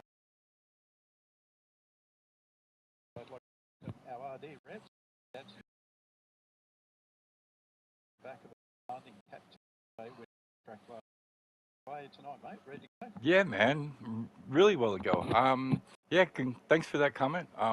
Yeah, I think this race is going to be pretty wild. I think these guys will pull out some strategies out of the hat that we haven't seen, but I do believe that the medium will probably be the favorite amongst the group. And what were the practice times, actual race? Noting the last race, I think, as 2:03. Well, I have seen somebody do a exactly 2-minute flat, but was letting off at the last, maybe 100 meters or so he wouldn't give away his crude time. But I think we might see a 1:59 tonight. So this one, I don't big race. Absolutely. Play for that last round. Only saw it happening, but I was a fast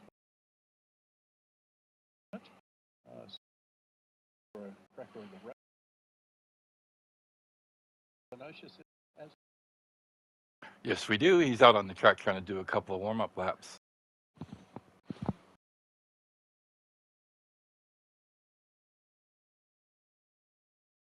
quick look, we'll let him get around one lap. What's your Well, I think will be at the top of the geez, look good. Mountain Goat, GTR, Nif, Foss, they all look, and Wakey, they all look great. The big thing here is it's going to be the wind. Depending on which way that wind's blowing, it's a big difference of probably anywhere between a half a second and maybe 3/4 of a second on that wind. So if it's favorable, these guys are really going to be quick on that quali, especially with only the 20% fuel. from left to right. On the straightest flowing corners, so pressing to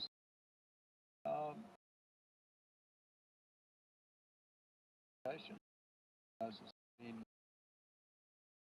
they've got one lap in, so I know afternoon we'll just have to go let him get around. Can't see fire. I will screen.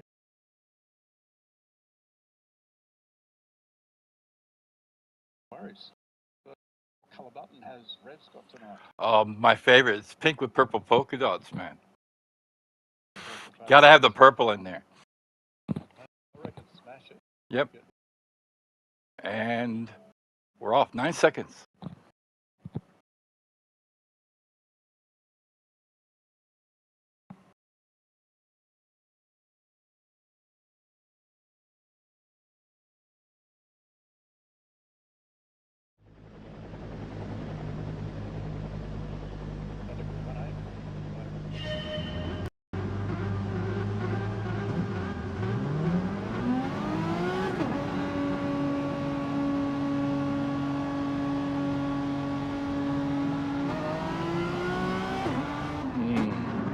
Looks like Mountain Goat's first on the track.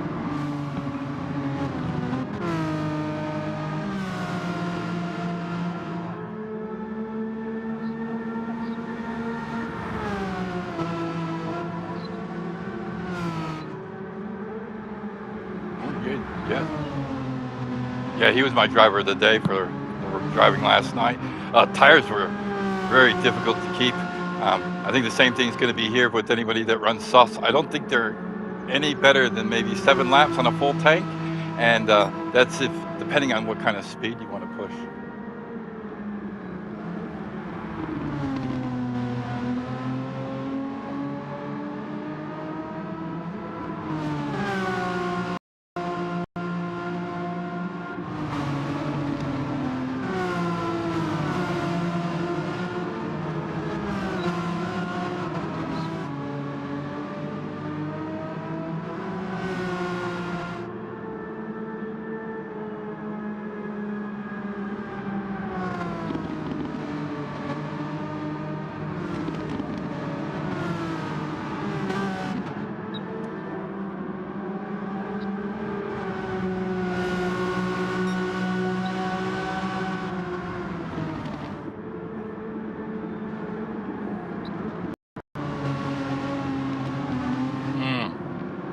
I took it real easy on my out lap.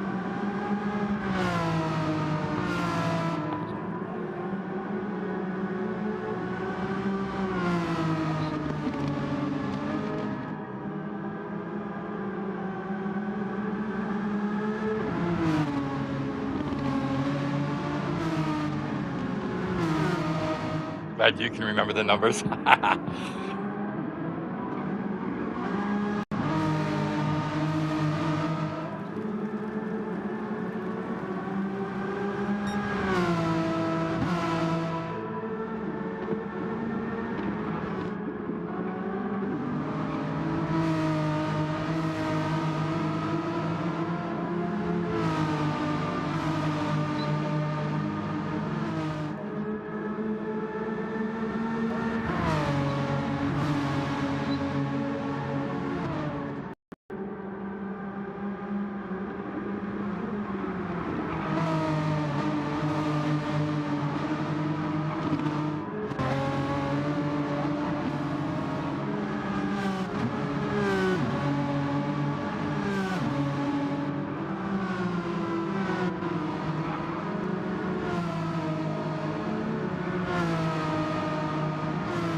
This team, geez. Woo-wee.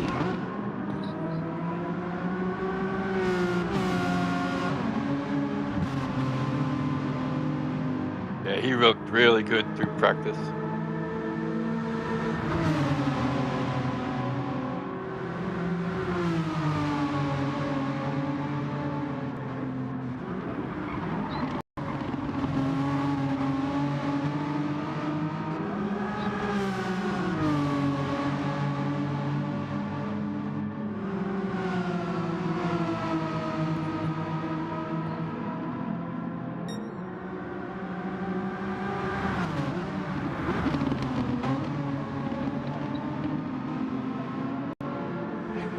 I believe so.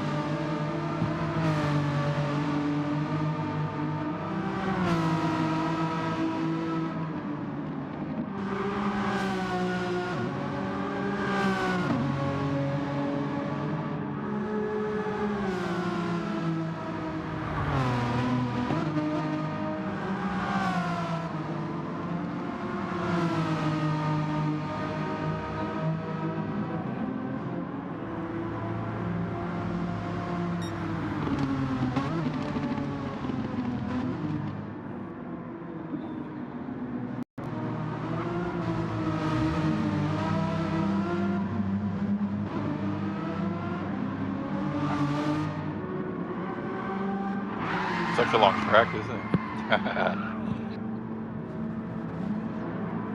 It's not only long, it's very technical. And there are a lot of places here where even if you're on your game and you really are watching what you're doing, you can still slip and bounce off a railing or onto the grass. Yeah, it's just, this track just throws everything at the car. It's not an easy one for sure.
pulls up. So with abs tracking pole at a 150 front row, mountain connect.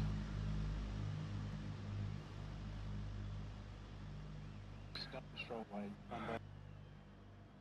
179. With some 4 drivers. GTR 5, followed by Heap, Boss, Don,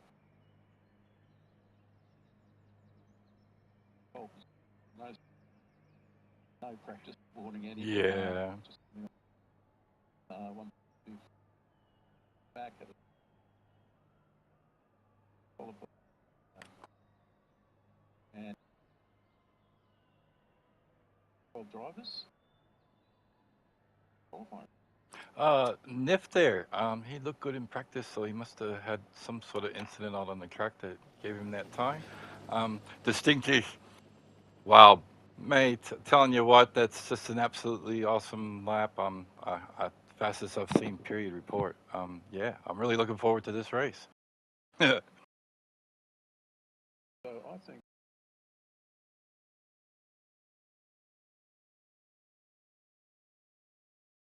to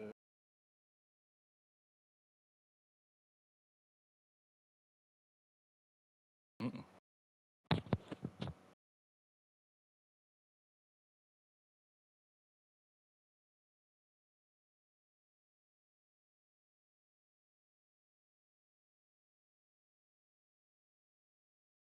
Yeah, drivers yep. I've already given, to check tyres. yeah, I've already given the warning, so anytime you're ready. And Absolutely. Okay. Let's go. let's go. 9 seconds. 1 hour racing sim at Alsace. One of the most technical tracks in the game, I think. Yep, no, I agree. Blowing.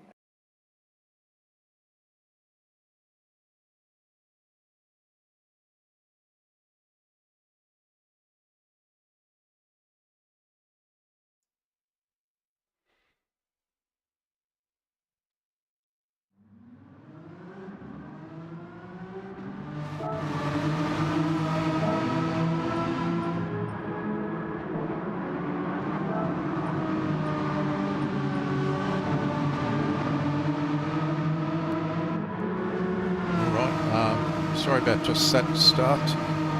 Just a small technical hitch, but away in the starting order with Distinct G's. Absolutely just starting to make his mark on the 3/10 already. So you see Godey and the drivers behind do everything they can to hold on.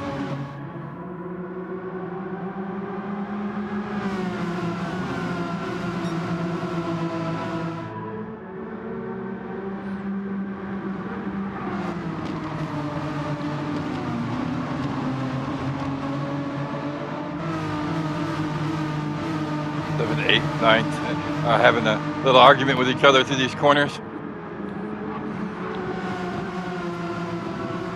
Yeah, that's Efi sitting right behind GTR, but yeah, definitely under pressure from John and Liv. And just saw in the background there, Lenosis made a really good move on Liv and Slapper's mate, up into P9.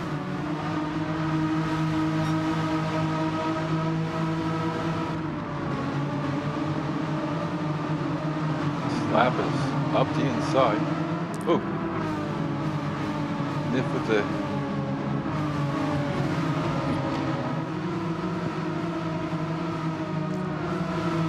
Yeah, that uphill corner, that is super tricky. You turn in on without lifting and you're just praying that you don't venture drift wide over that ripple strip. Not too bad Yeah. now, but once the tyres get a bit of wear. That's very racy with Heafy there.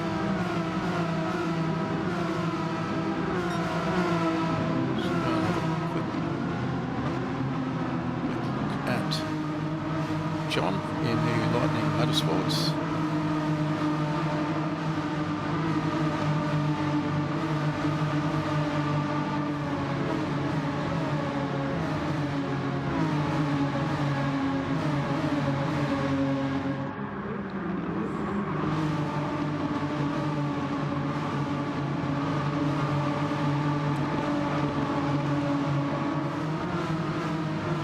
These first couple of laps will be a little bit like a game of chess till they just sort themselves out, get into a rhythm, work out their tyre and fuel straps and start running their numbers. But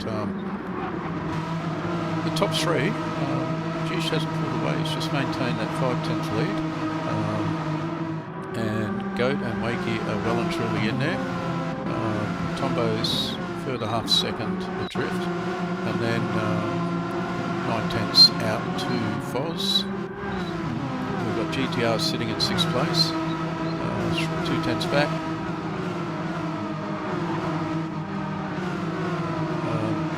Very tight run here with John Heapy and Lenosis.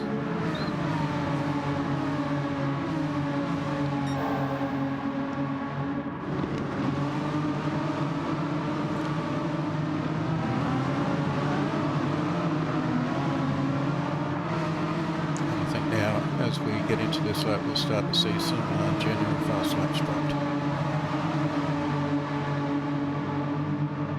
Based on that qualifying time, as fuel gets low, definitely see a flat 2 or just below.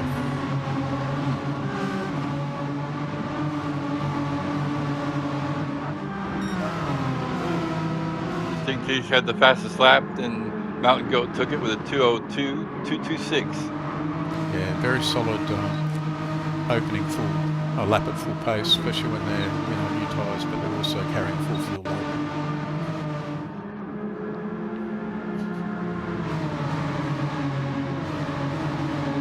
Yeah, the good thing about the medium tires is as you're losing the fuel, the medium tires sort of stay in their range with the fuel, and it becomes an advantage where you have better tires than you sort of do fuel. Every one of these guys, if they're going to run a one stop, definitely going to be watching that fuel for at least 14 or 15 laps. Yeah, ideally, if you can come in with a lap and a half to 2 laps worth of fuel, it is worth a couple of seconds in the pits. But I guess it's just a matter of keeping keeping a nice smooth pace off the throttle, using slipstream wherever you can, just like making a Mountain Goat. Perfect opportunity to short shift the life out of the car. It can be worth valuable seconds in the pits.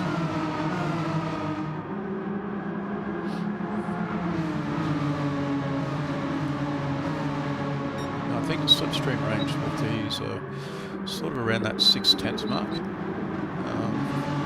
Maybe a fraction more, but yeah, if you're that close and you're running without being bored, that's where you just keep short shifting.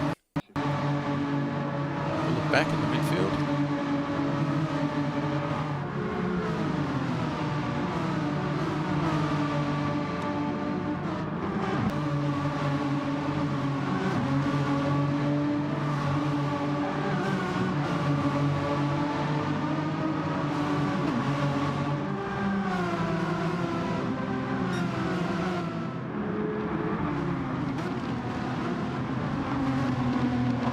Starting to heat up here between B4, 5 and 6.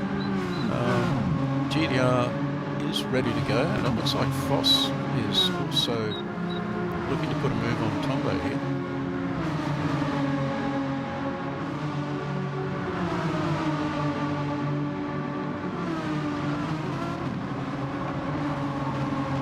Yeah, 2 groups of 3.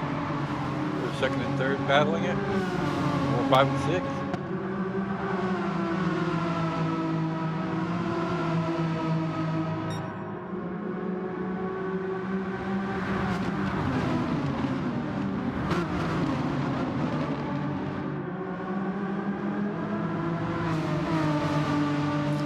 So just under 8 minutes into this, so just be starting to get their groove in, and yeah, what they can and can't do, especially around that fuel. I'm going to be very interested to see. So in the last race, we had a few do a two-stop, I believe, pitting around lap 10, and most seemed to pit around that lap 14 to 16 from memory. Your thoughts on the pit strategy, Reeves? Yeah, well, I ran to the 15th lap because I thought anything past 15, you were saving too much fuel and it was starting to hurt your time. So I reckon these gut lads, if they're going to do the one stop, I reckon they're going to go to the 15th lap on the first stint, and depending on how they got their fuel save lap dialed in, whoever saves the most fuel going the fastest is going to be the winner coming out of the pits, I reckon. Yeah, having yeah, I pitted on lap 15. I had a little bit of a fuel advantage on others, but my 15th lap was about a second slower than the guys that pitted on lap 14. So yeah, it's really tricky, but I think 14, 15 are the numbers absolutely for a one stop. And last weekend, yeah, sorry mate. The other thing was, it also depends on how much fuel they actually put in the car for the second stint. Now I filled my car up, but if I remember correctly, Big J only went up to 91%, and that sort of hurted him at the end of the race because I still had the extra fuel that I could use on the straightaways. So it also depends on who fills up to where. So and obviously, the lesser amount of fuel, the more time you save. Yeah, definitely. Even with a couple of litres, I think I pulled out at 98%. And yeah, definitely towards the end of the race, a couple of the guys were running low on fuel, and where they were catching, then their lap times drop right off towards the end. Yeah, you get into a fight, you can just chew the fuel up without not really being aware of it, especially if it's over the duration of a couple of laps. Well, we're back around P6, still that freight train, nose to tail. And we've got another battle back here with Lenocious, who I believe must have got past Heapy about a lap ago. Yes, he did.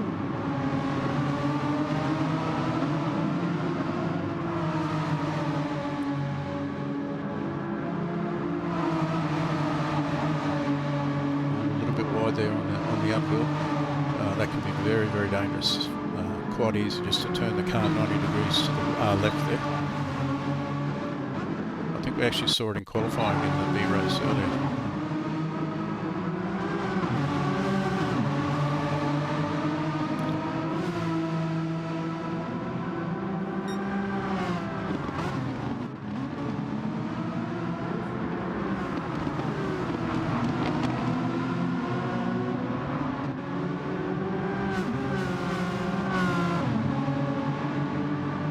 Boss up to the inside.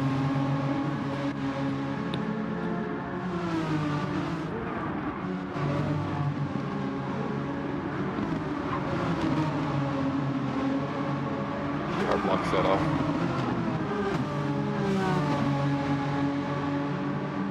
Yeah, Gnosis eked out 4/10 of a second onto this group, so as they're battling, they're just bringing back slightly to this battle pack behind with Gnosis Heavy and Niv and Slappers mate for Dadson Racing, I could imagine.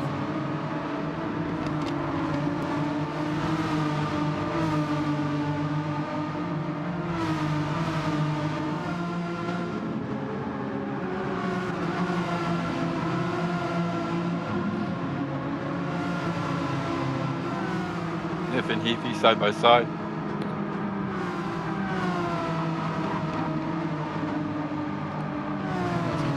Hold that line on the inside through there. You've got to be careful. That's you drop those right-hand wheels over that curve. Absolute half-second penalty there.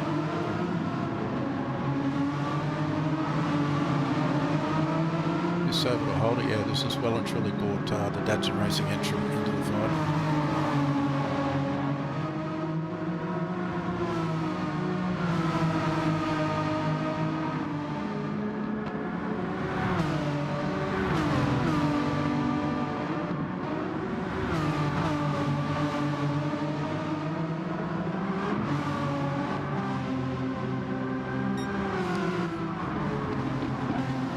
GDR teammates running together.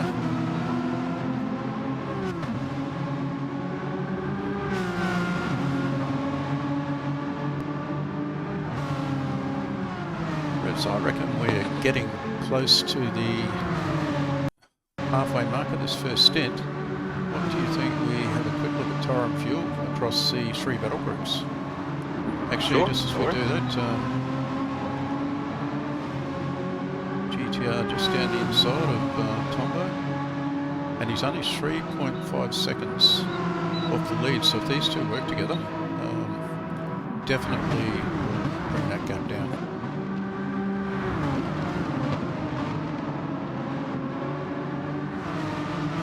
So I reckon let's have a quick tyre and fuel update brought to you by APR Automotive.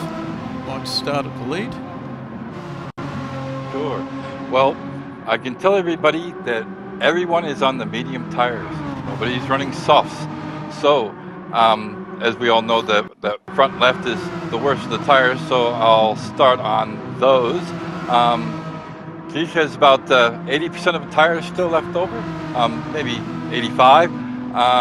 His fuel, definitely 2/3 of a tank. Mountain Goat, it's virtually copy and paste. Wakey, he's used more tire, probably about 15% more tire, and he's used a little bit more fuel. Top two definitely have the advantage. GTR, he's got a little bit better tire than Wakey, but he's used a little more fuel than Wakey as well. Tombo, he's got about 80% of a tire left over and just over a half a tank. Boss, sorry. His tires are really good. He looks like he's about 85, almost even better than that, and just over a half a tank of fuel though. Lenosis, considering he didn't have any practice before the race, he's looking really good. Little over a half a tank of fuel, and his tires looking like about 85%. Nif, wow, his front left is crying. He might have only 40% of a tire, and he only has about a half a tank. I don't know how much more he can go. Heafy, 80% tire and exactly a half a tank of fuel. Slappas, his tires are looking really good. He's probably got about 80-something% of the tire and over a half a tank of fuel, just over. John 27, probably about 75% of a tire, that front left, and right on a half a tank of fuel. CPK, his tires are looking really good, probably about 85%, and he's looking good at over a half a tank of fuel as well. And that's it. No worries. Thank you, Revs, and thank you, APR Automotive, for the tyre and fuel update.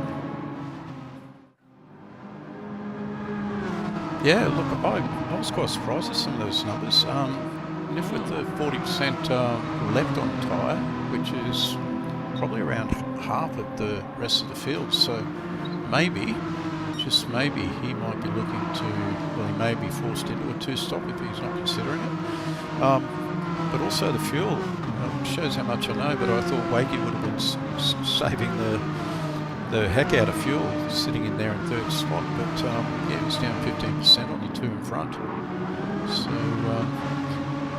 you can also use a bit there if you're getting sort of pushed into a race. But yeah, that one surprised me. But other than that, it sounds all pretty even.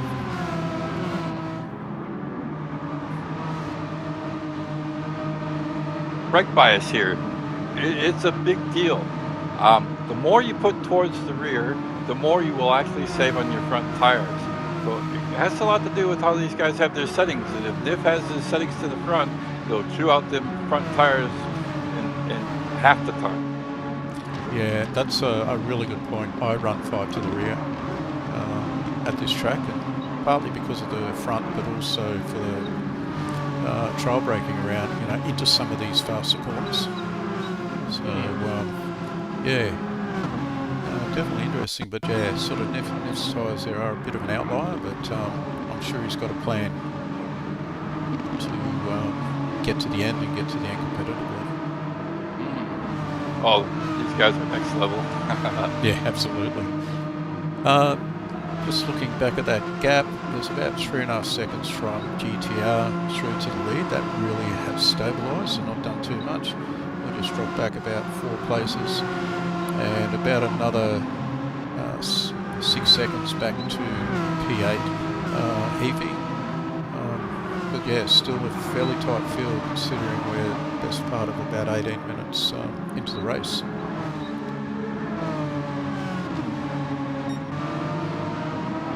Most of these drivers are going to have to be doing a tire save lap more than a fuel save lap at the end here. There's so many corners that you go where you're turning right and it's hard on that front left tire. There's like 3 different ways you can go in some of these corners. There's one that gives you lightning speed, but it'll chew the crap out of your tires. And there's other ways that you can go through it where it won't hurt your tires at all, but it compromises you just that little bit on speed. And you can see these guys, they're battling it out at each one of the corners. Yeah, and certainly some of those corners, like turn 8, the bank corner, that one, depending where the throttle is, if you're running very, very hard throttle through there, it tends to push the car, and that front left tyre is copping the brunt of the wear. And the rear end starts getting twitchy too.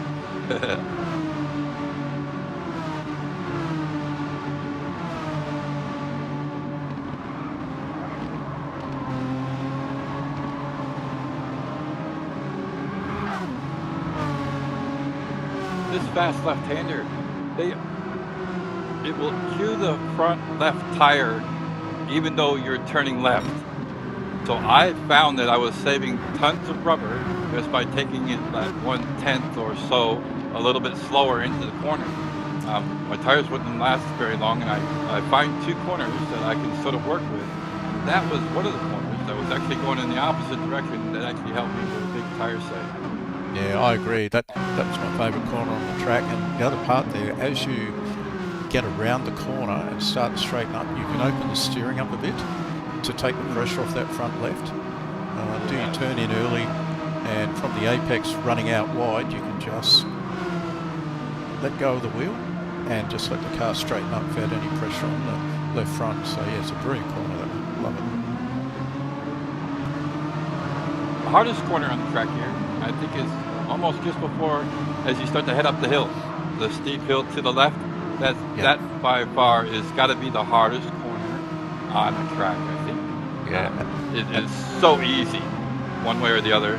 Go too deep, come in too tight, you bounce off the wall on the way in, you bounce on the wall on the way out. I've done that a few times in practice. I was lucky not to do it during the race. So as tires wear down, these guys are definitely going to be pushing those barriers.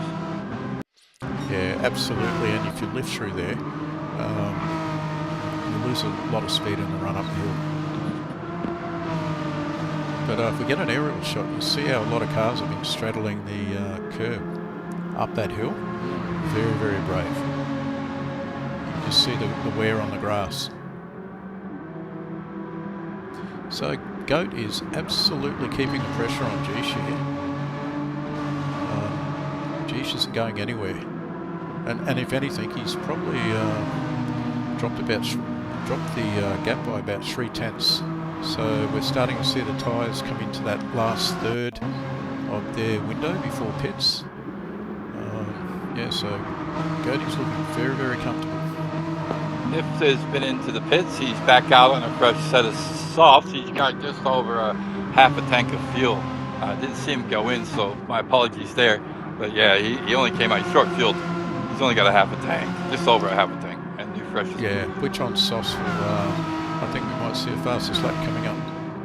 It'll certainly close the gap back to the front runners as the pit cycles progress through. Yeah, this gap's down to just over 2/10.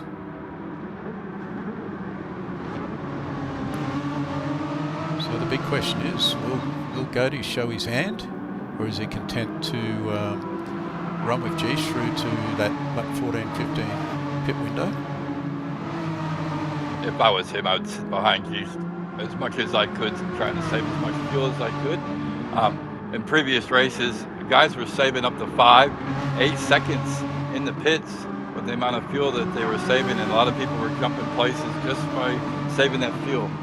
Yeah, and this Category 1 Group A, they are at next level with fuel save skills too. And they can do it at a pace that most mere mortals can't achieve.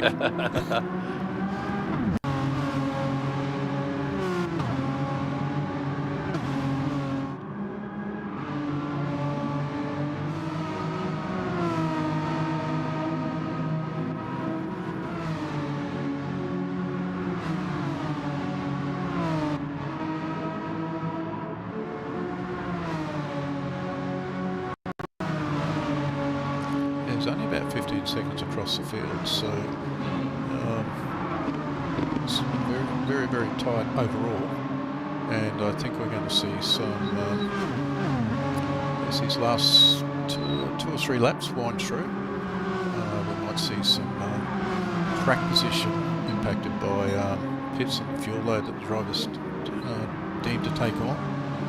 But yeah, short fuel on this circuit can be very risky.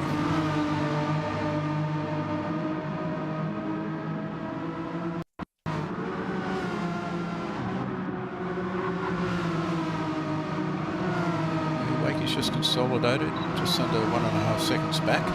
He's still got a really solid gap back to GTR.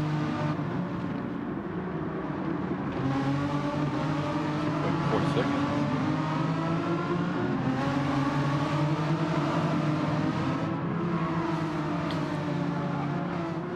Yeah, if you look at the lap times on the right-hand side of the screen there for Wakey, it's just a few 202s at the start and then 203s, absolutely consistent. We'll have a look at Jish as a comparison. Same number of 202s, but yeah, one more 202, but yeah, just all that sort of low to mid 203s consistently every lap. Unbelievable. Fuel save lap. yeah, and fuel saving and looking after their tyres. So I would have loved to have those numbers on the right hand side of my screen.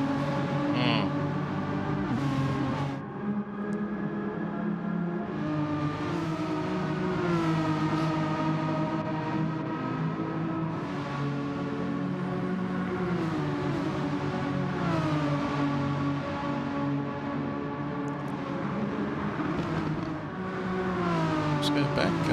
Heavy's made a little bit of ground on Alsace there. Alsace was out to I think about 1.5 seconds. And Slapper's sideways there over the curve. And Slapper's mate has not let off. He's on the back of this group. My teammate, that's in racing. Yeah. Get him, Slappers. Very quick driver in his own right, absolutely. He's been impressive this season for his first. And I think has been promoted up to the Group A in Category 1. Started the season in Category Group B. So yeah, been an impressive all season, absolutely. And he did really well in community races when he first joined. Yeah, it's been impressive since his start. So. Just see if it'll give us the aerial shot up the hill, and you can just see the. No, it's not going to do it. Yeah, Wakey straddling the curb of death. Their tires are screaming at them that front left. You'd be lucky if they got 10 or 15% of tire left. So here's where the crucial time is. You really got to know what you're doing going into the corners. Mistakes are easy to make. Yeah, once they go, you get down that last 5%, grip is severely compromised. It's not easy to keep hitting the apexes, and if you've then got the balance of lifting it but still maintaining speed for the driver behind you. I also have to mention the top three. Mountain Goat has the best car, best fuel, best tires. He's looking really strong. Yeah, absolutely. We could see a change of track position I'd say pits. So will someone pull the pin on this lap and box, or will we run through to lap 15? What are your thoughts, Revs? I think it'll be lap 15, only because you got that extra lap less in fuel. You can go full on, but these guys, they do miracle stuff with the amount of fuel. So if they don't need as much as what I needed, that's less weight in the car, which obviously dictates back to better times on the track. So I guess we'll have to see, but yeah. Yeah, and you've also got to look at it. And now on lap 14, they're still doing 2:03s. Like, Isn't it? just incredible timing.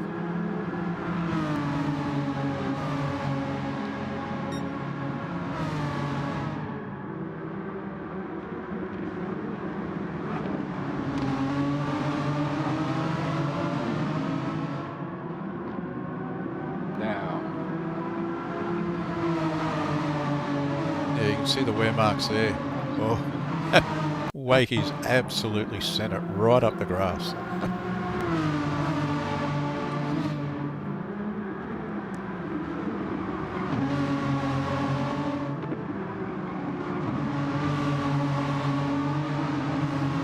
Wakey's done really well to keep it within 1.5 or 1.7 seconds. Yeah, I thought we got someone going to pits. GDR. I GTR. thought Geesh did a bit of a jink there to feign a pit entry, but Cody didn't fall for that. So where GDR's come in with 11 litres.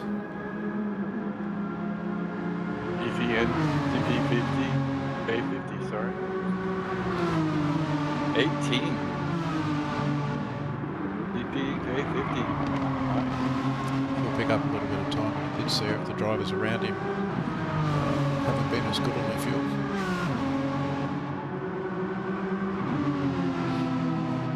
We'll just stay with these leading two as they drop into the pits at the end of this lap.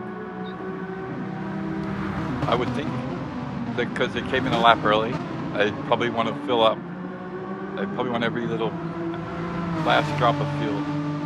Yeah, and Mountain Goat is really letting Geesh know he's there. And is he diving to the inside? Yes. 97 Great for move, GTR. great racing room by both drivers too. 95 for CVJ50 and 100 for Heafy. Yeah, that'll definitely get him home.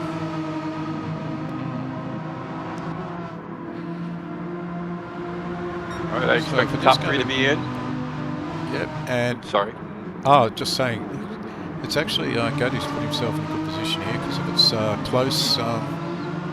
close coming out of the pits, the track position does count, does make a difference.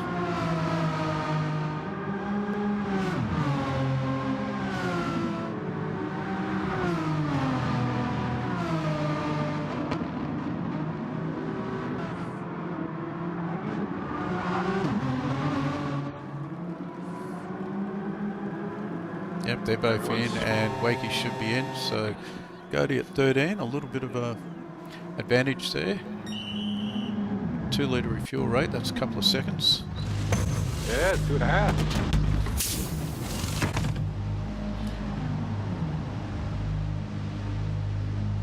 That's a big advantage with these lads.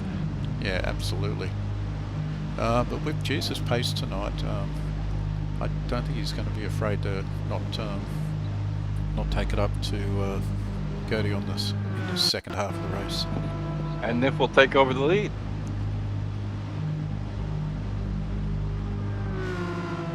Just quickly show these guys, and as they approach their fuel loads.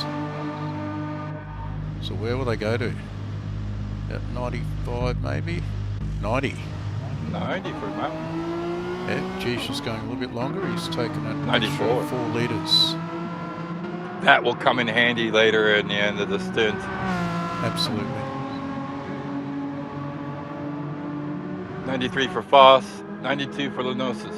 Ooh, Tombo, 93. Yeah, so the pits have turned a 2/10 gap to just over 5 seconds. Like I said, I'm sure Juice will not be sitting back.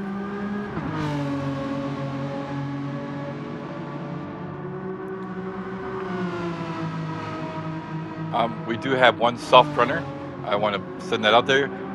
John 27 is running his softs, but he just ran out of fuel. Oh no! And He's number 2, second place. oh dear. That is going to hurt. But he did get his fastest lap in at a 2:01.5.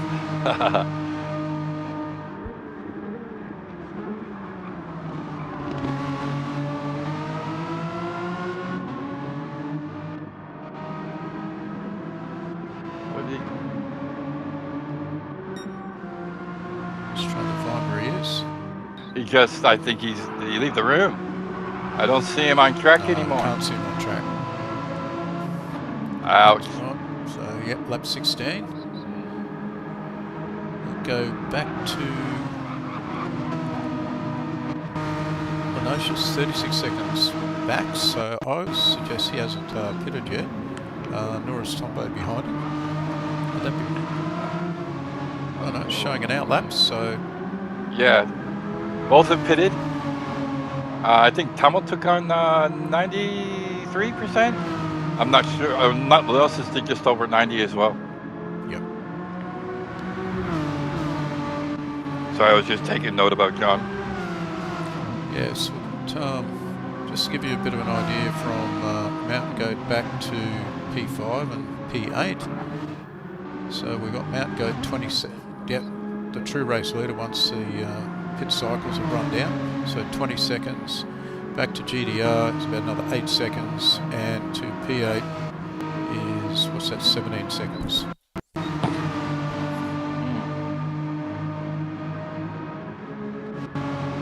And Jish has already made some subtle inroads, about 4/10 into Cody's lead there, so like I said, he's fully fueled, but he's got company. He's got a Kraken Esports Mazda entry, Big Rock, right there on his tail. But this is where Mountain Goat has to be really clever. If it's me, I got 4 seconds, almost 5 seconds up my sleeve. I'll take a little bit easier on those corners that are really hard on the tires. I'll save that little bit of fuel. I'll let him try to come up on me and let him burn his fuel out while I'm saving mine. And when he starts getting into about the 2-second range, that's when I'm going to start putting the pedal to the metal and really make this thing have to wear his car out. Yeah, and if he does that, he'll have the car to do it. Absolutely. And these guys are thinking about that all the time they race. These guys are next level. I've never seen anybody as fast as Distinct Jish. He's been impressive every race I've seen him in. He doesn't make mistakes very often. Neither does Cody. Wakey, he's a junior on his way up, and he's looking really good. GTR, he's a prior champion. I mean, this lobby is just full of champions, full of race winners. They're next level. Yeah, absolutely. And if you shrew this field into any league, you'll see these names all featuring in the top category in the front of races. So. Wakey on the rear end of Distinct Jish. Yeah, just He's really doing interested well. to see what he's going to do here. Does he use Jish to help him get up to Goaty? Or does he want to hit push to pass and get in front of him and make a break? Easier said than done. Absolutely easier said than done.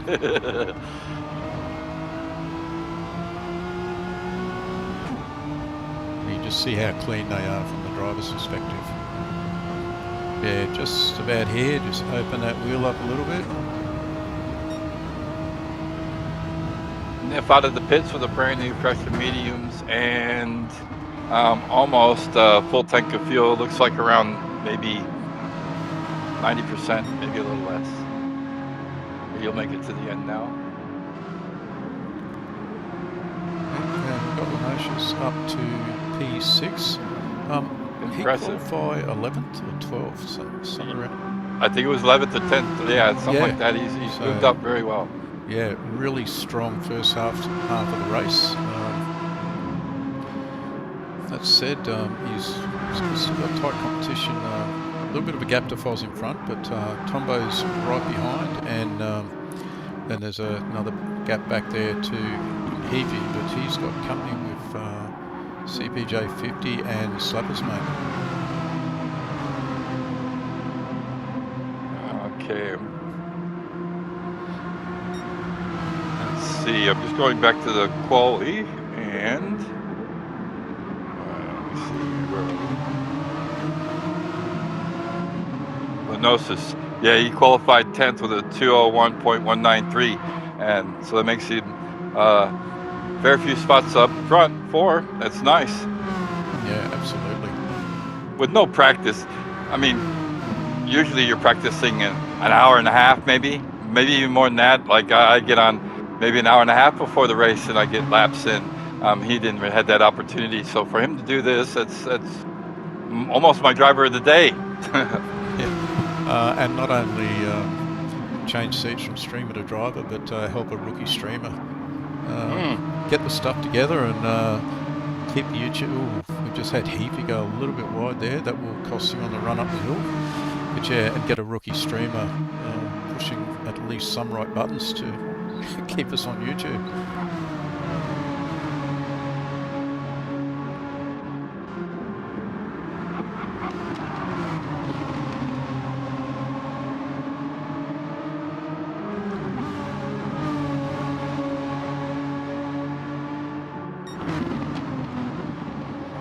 Tombo's not letting go of Lenosis here, so their car's looking reasonably even, tyre and fuel. Between Tombo and Lenosis? Lenosis, yeah. Almost identical. Almost yeah, identical. Oh, having a look up the inside. And got a good run out of the corner too, so... Boy, that fast right-hander, it can cause you a big handful. Yeah, it's actually can lure you into a false sense of security. It's just as you think you've got it nailed and the car's on rails, you could just be 1 foot too wide on the left as you come out. The track does turn back into the right where that curb is. Yeah, very, very tricky. Yeah, I think these two, they're going to be at this until the end. We might go back up the front, and so 5.8 seconds to the better of Geesh. So Mount Goat's been able to just ink out a little bit of a lead, just another second. Yeah, and just so we can let the viewers know, fuel differential, there was a little bit, Goaty took a bit less on. What's it looking like now is we've sort of transferred into lap 20. Well, all 3 of their tires at the top 3 are the same. Geesh still has that advantage with the fuel. So I'm not sure, he might be waiting, and when the tires are that little bit more worn, and he can use the fuel to his advantage. But I think Goaty's doing a fine job at using the time and making Geesh have to perform. Come and catch me if you can. That's what I think he's doing. Yeah, look, I'm just wondering if, because Wakey's certainly keeping the pressure on Geesh, and that just might be slowing him a little bit. GTR sort of hasn't made any inroads at this point, but there's still a solid 19-20 minutes of the race to go. But yeah, I'm just wondering if Wakey and Geesh are sort of just taking the pressure off the gap to first. So really, it's going to be interesting in the last 4 laps. I think that's when people are really going to start cracking the whip, I think. Yeah, just looking at Wakey's times there on the left, 202, 202, 203. Impressive. Very impressive. Yeah, and then you look at Goaty, he's still running 202s, coming in for his 20th lap. What is he going to put in? Another 202? And yes, it is. 202.5. Disgracefully fast. Impressive.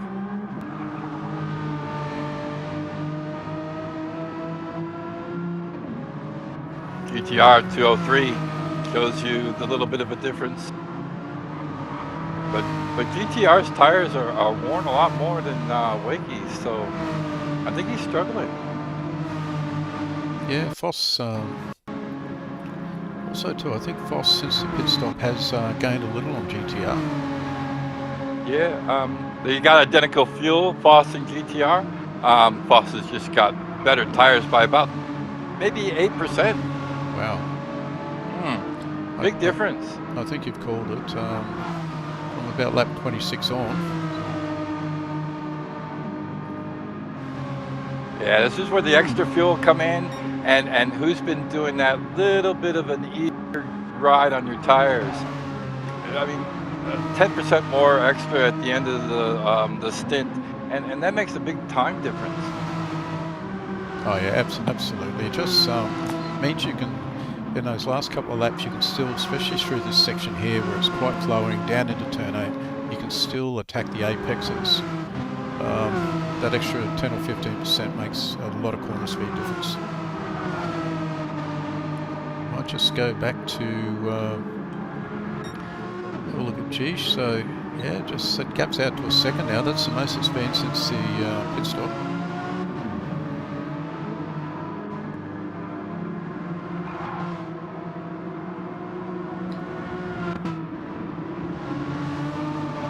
Tombo's not letting go of Lenosis, and I think we've got another battle back here in Heafy and CPJ. Well under half second here, and Slapper's mate has just spread that gap out just on 2 seconds.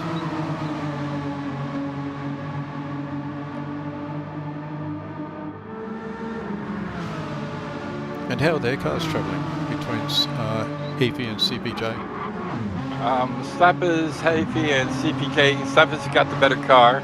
Out of Heafy and CP, one has better tires, one has better fuel.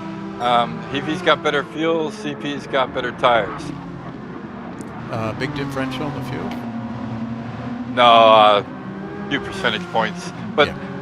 but really that you know, a couple of points of a lap, and that does come back to you really in the last couple of laps. So if you're struggling to finish the race and the other guy's got more than enough to burn, yeah, it becomes really tricky trying to keep that guy behind you.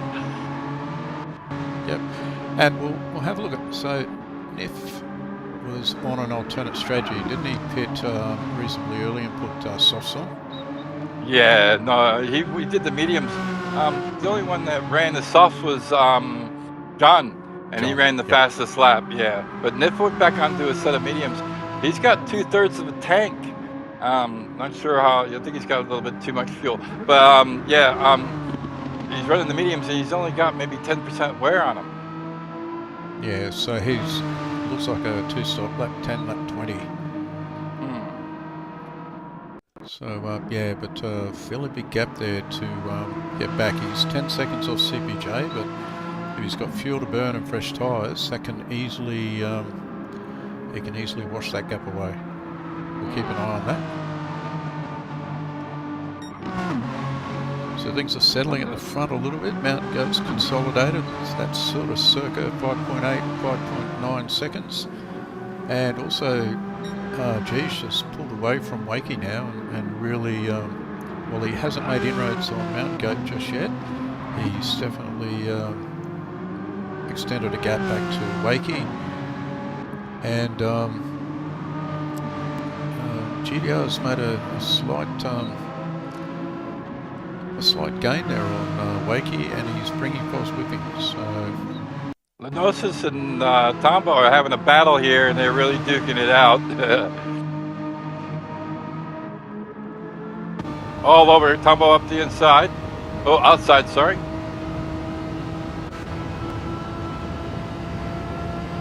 He's got the line for the corner.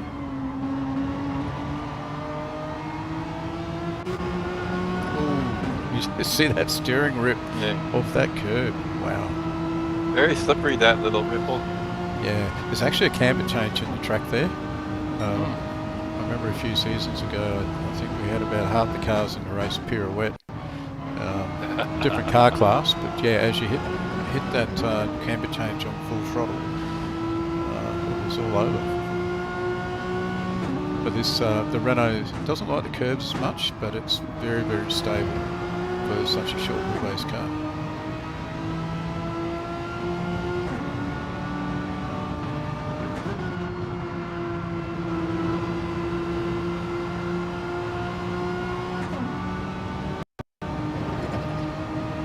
You also got to be careful here where you cut this apex in the braking area. Just a little bit too wide, that curve will kick you to the left. A bit of a touch, a bit of oversteer to correct. Yeah, not lifting off up the hill.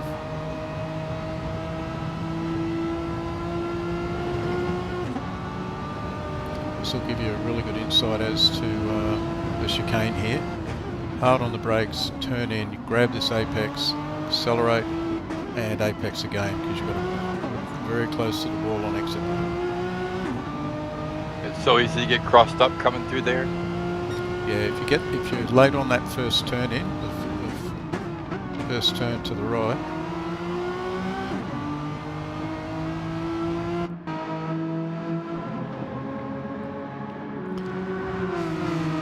Yeah, I don't think this battle's going to end anytime soon. Boss is really moving in onto GTR. GTR's tires, his front left is hurting. Although GTR's got a little bit better fuel than Foss, but Foss's tires, he's got probably an extra 10%. One of these Brocchio 5 Sim Racing Box of Beauty special tyres. I heard they had water cooling.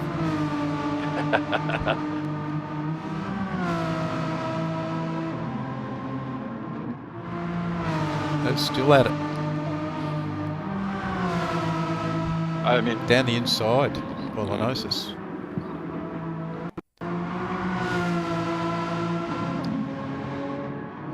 I don't want to jinx them, but it's really good seeing these guys race so close in a racing room like this. a little heads up, Niff has gone into the pits and he's come out on a fresh pair of softs, so I think he's trying to go for the fastest lap. Yep.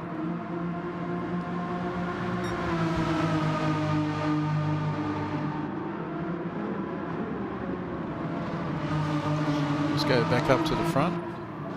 Yes, Juice made some small inroads there, half a second since the last time we looked.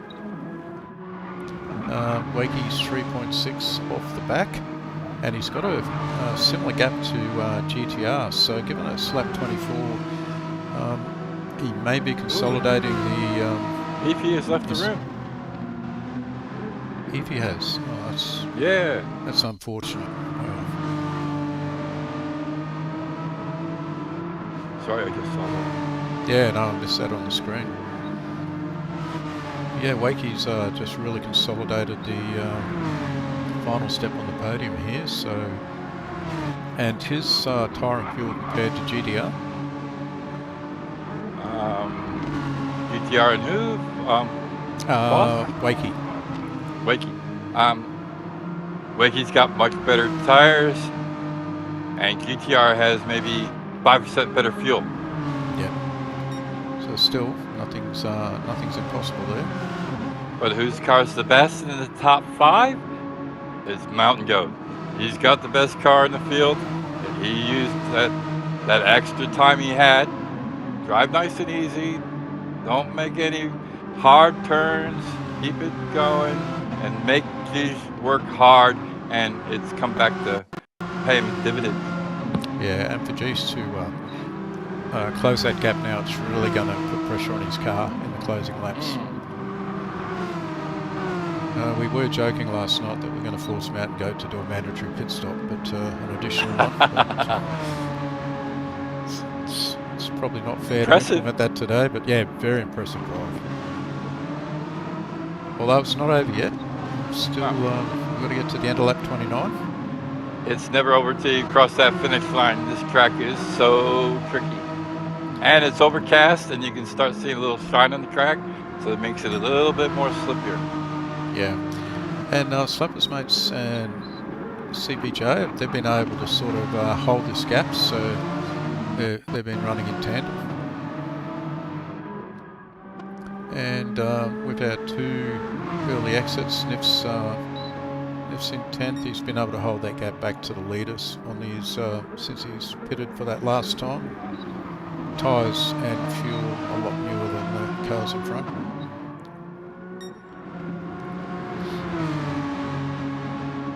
Yeah, gap's still coming down. I'm not sure if there's enough laps to do it, but it'll be just close to or just under 5 seconds shortly.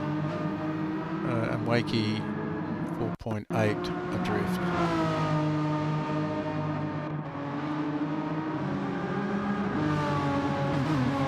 See, this battle with Foss and GDR, it's Niff heat with up. 2:01.4, new fastest lap. He purposely went and got the soft sand, taking it. Well done, Niff. Yep, and there will be a certain unhappy John. Yeah.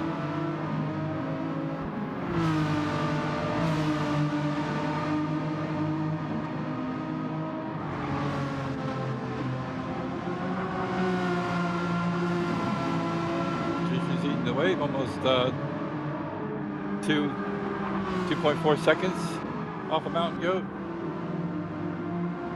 Yeah, as you said, Two it's more laps after this. never over. Yep, Oh. Definitely be 29 laps. you can see the telemetry between the cars. Has he got the car under him to do it? Mountain Goat's got better fuel. He got better tires. Can Keith make it to the end? Yeah. I'm not sure if he's going to be able to catch Mountain Goat though. Yeah. If he does, it wouldn't surprise me if he did. But yeah, I don't think he's got the car. Yeah, and then Mountain Goat's got the car to respond. Yes, he does, big time. So yeah, we've Impressive, got very Black 203 last lap. It was about 7/10 quicker than Goaty on the last lap, and very similar to the previous prior lap.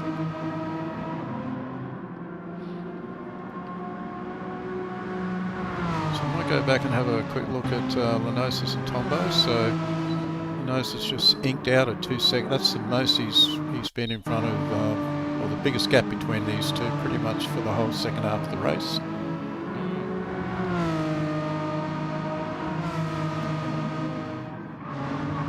And then we have Supper's mate under a fair bit of pressure. Last time we looked, there were 9 tenths different, nearly a second. So that's down to 5 tenths. Just a quick note there. So it looks like it was a technical issue, but he's managed to get back in. But unfortunately, the race is done for him. He's gone into the pits again and come out with another fresh of softs. Another set of softs. That makes 4 pits he's done during the race.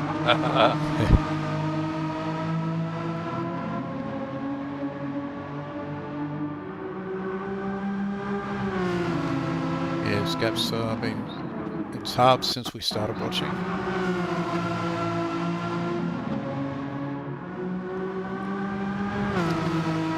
Saw a thing there saying that he disconnected.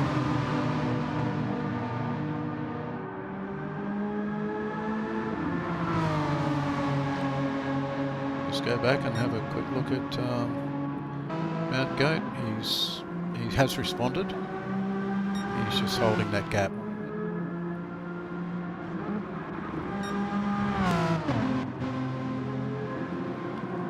And if I'm not mistaken, I think GDR is a second and a half closer to Wakey than lap 26, so making some good inroads there. So we've got Wakey 203.8s thereabouts, and GTR 203.3s.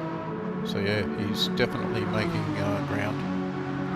So the podium is absolutely not done and dusted at this point. No, but GTR, his tires are screaming at him. He might only have maybe 6-7% left on that front left. Yep, we've got a lap and a half to go.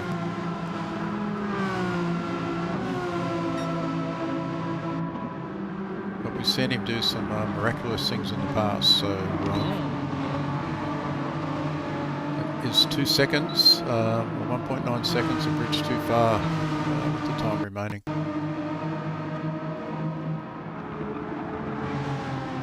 Great reference.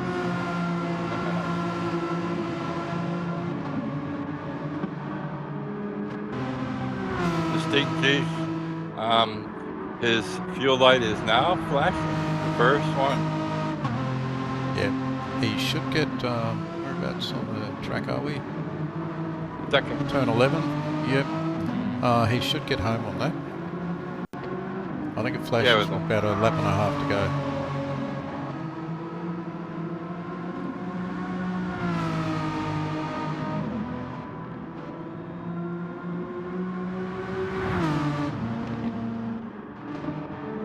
Race control is counting it now. It's last lap. We are on the last lap.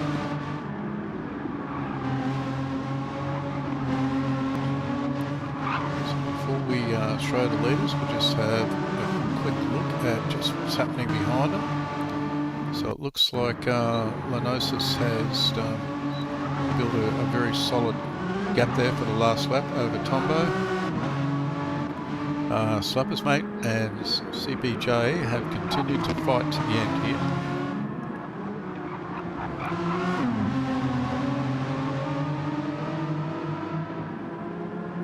And Slappers Mate last lap 204.263. Slappers Mate 204, 2 tenths quicker. But very hard to pull that 7 or 8 tenths back in the last lap. And Cody here is out to 6 seconds now. Absolute stellar drive. It's dominant is probably the word.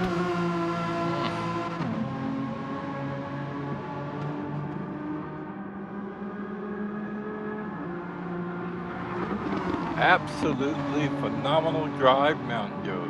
Impressive. Interesting to see the race time.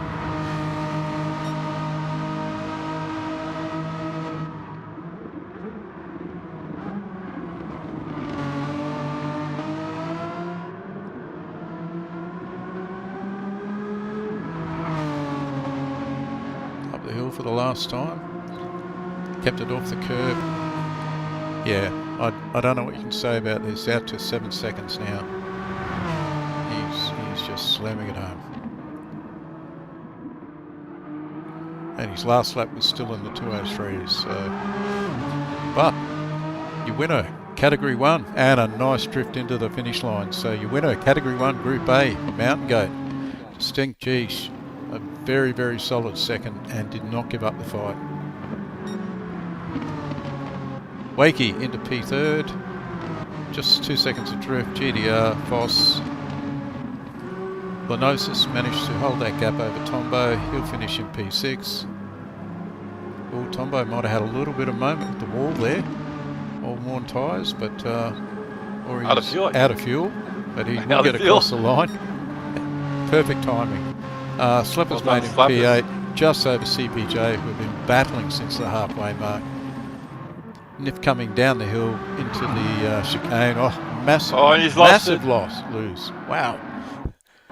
And if that was on purpose, that was brilliant car control. Yeah. I think it might have been. He's drifting everywhere. So into P10 for Nif, and that rounds out the field.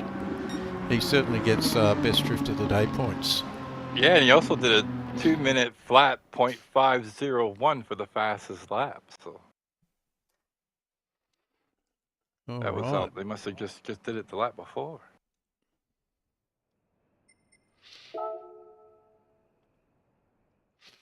So, race results, everyone. As was said, and I don't know how many words we can say about it, but absolutely unbelievable race by Mountain Goat for P1. Total race time, 1 hour, 25 seconds. That is a very, very quick time. P2 on the podium, Distinct Geesh, just 7.5 seconds adrift. Wakey finalises the podium, P3, followed by GTR, Foss, Lenosis, Tombo, Slappers Mate, and CPJ with Nif 10th place, but also fastest lap, 2 minutes 0.501 seconds. Yeah, very, very strong finish. Certainly by the podium as well, and I can't wait to see what the final's going to produce next week. Your thoughts on the race, Revs? Awesome race. Few surprises. Lenosis was impressive. From streaming to driving, didn't get any practice. Went from 10th to 6th. Great stuff. Got a shout out to Slappers, 8th. That was nice. Mountain Goat, just you're incredible, mate. Impressive. Way to drive the car. And great race time too, man. He was like another 40 seconds quicker than we were. Impressive. I'm stoked. Yeah, and the thing that always amazes me with this group in particular is just the racecraft, but the respect that they give each other in very, very tight racing under a couple of tenths, and they just pull it off without incident at all. So I can't see the stream, but your thoughts on driver of the day and what are the stream comments? Let's see. Got congratulations podium, great race by Bumcrack. It says Bumcrack. Gory? Who's Gory? G-O-R, Goody. Yeah, that's Goody. what I thought. Yeah, just good for driver of the day. That's it at the moment. Yep. So your nomination? Look, he was just impressive. You're not supposed to pick the winner, but he was just heads and shoulders above everybody else. You got to go with Goody. He kept his tires. He had that little time at the halfway mark, and he used it to his advantage. I don't think you could get any better than what Goody did in this drive today. And my driver of the day is Goody. Yeah, look, honourable mention to Lenosis to run from 10th to 6th in this, in this crowd with no prep. That is a really, really solid result. But yeah, look, I concur. I reckon that's Goaty's best race this season. So yeah, certainly driver of the day worthy, even though he was the winner. But no, I think any other comments on the stream? Ryan Tame says driver of the day, John. And then Gravel said it's just too hard to pick anyone, I think. So Goaty's given it to John. Well done. But no, look, that wraps us up tonight, everyone. And look, Revs, thank you very much for race directing and helping with commentary tonight. Anytime. Yeah, but that was Cat 2 Group A and B tonight, the early race at Alsace. Thank you for watching, everyone. Please don't forget to hit that like and subscribe. Support our sponsors. There is more to come. Next Sunday night, 15th of June, we'll be running the final round of Season 10. It'll feature our Cat 2 Group A and B drivers. It is a deep forest, probably one of the favourite tracks in Sector 1. It is an absolute pearl of a track. It'll be a grand final not to be missed. I think both A and B championships are not done and dusted, and certainly the podium is not done and dusted. So, yeah, it'll be a grand final not to miss. But look, we look forward to catching up with everyone then. Good night, stay safe, and don't forget, tune into Sector 1. Cheers, everyone. Night.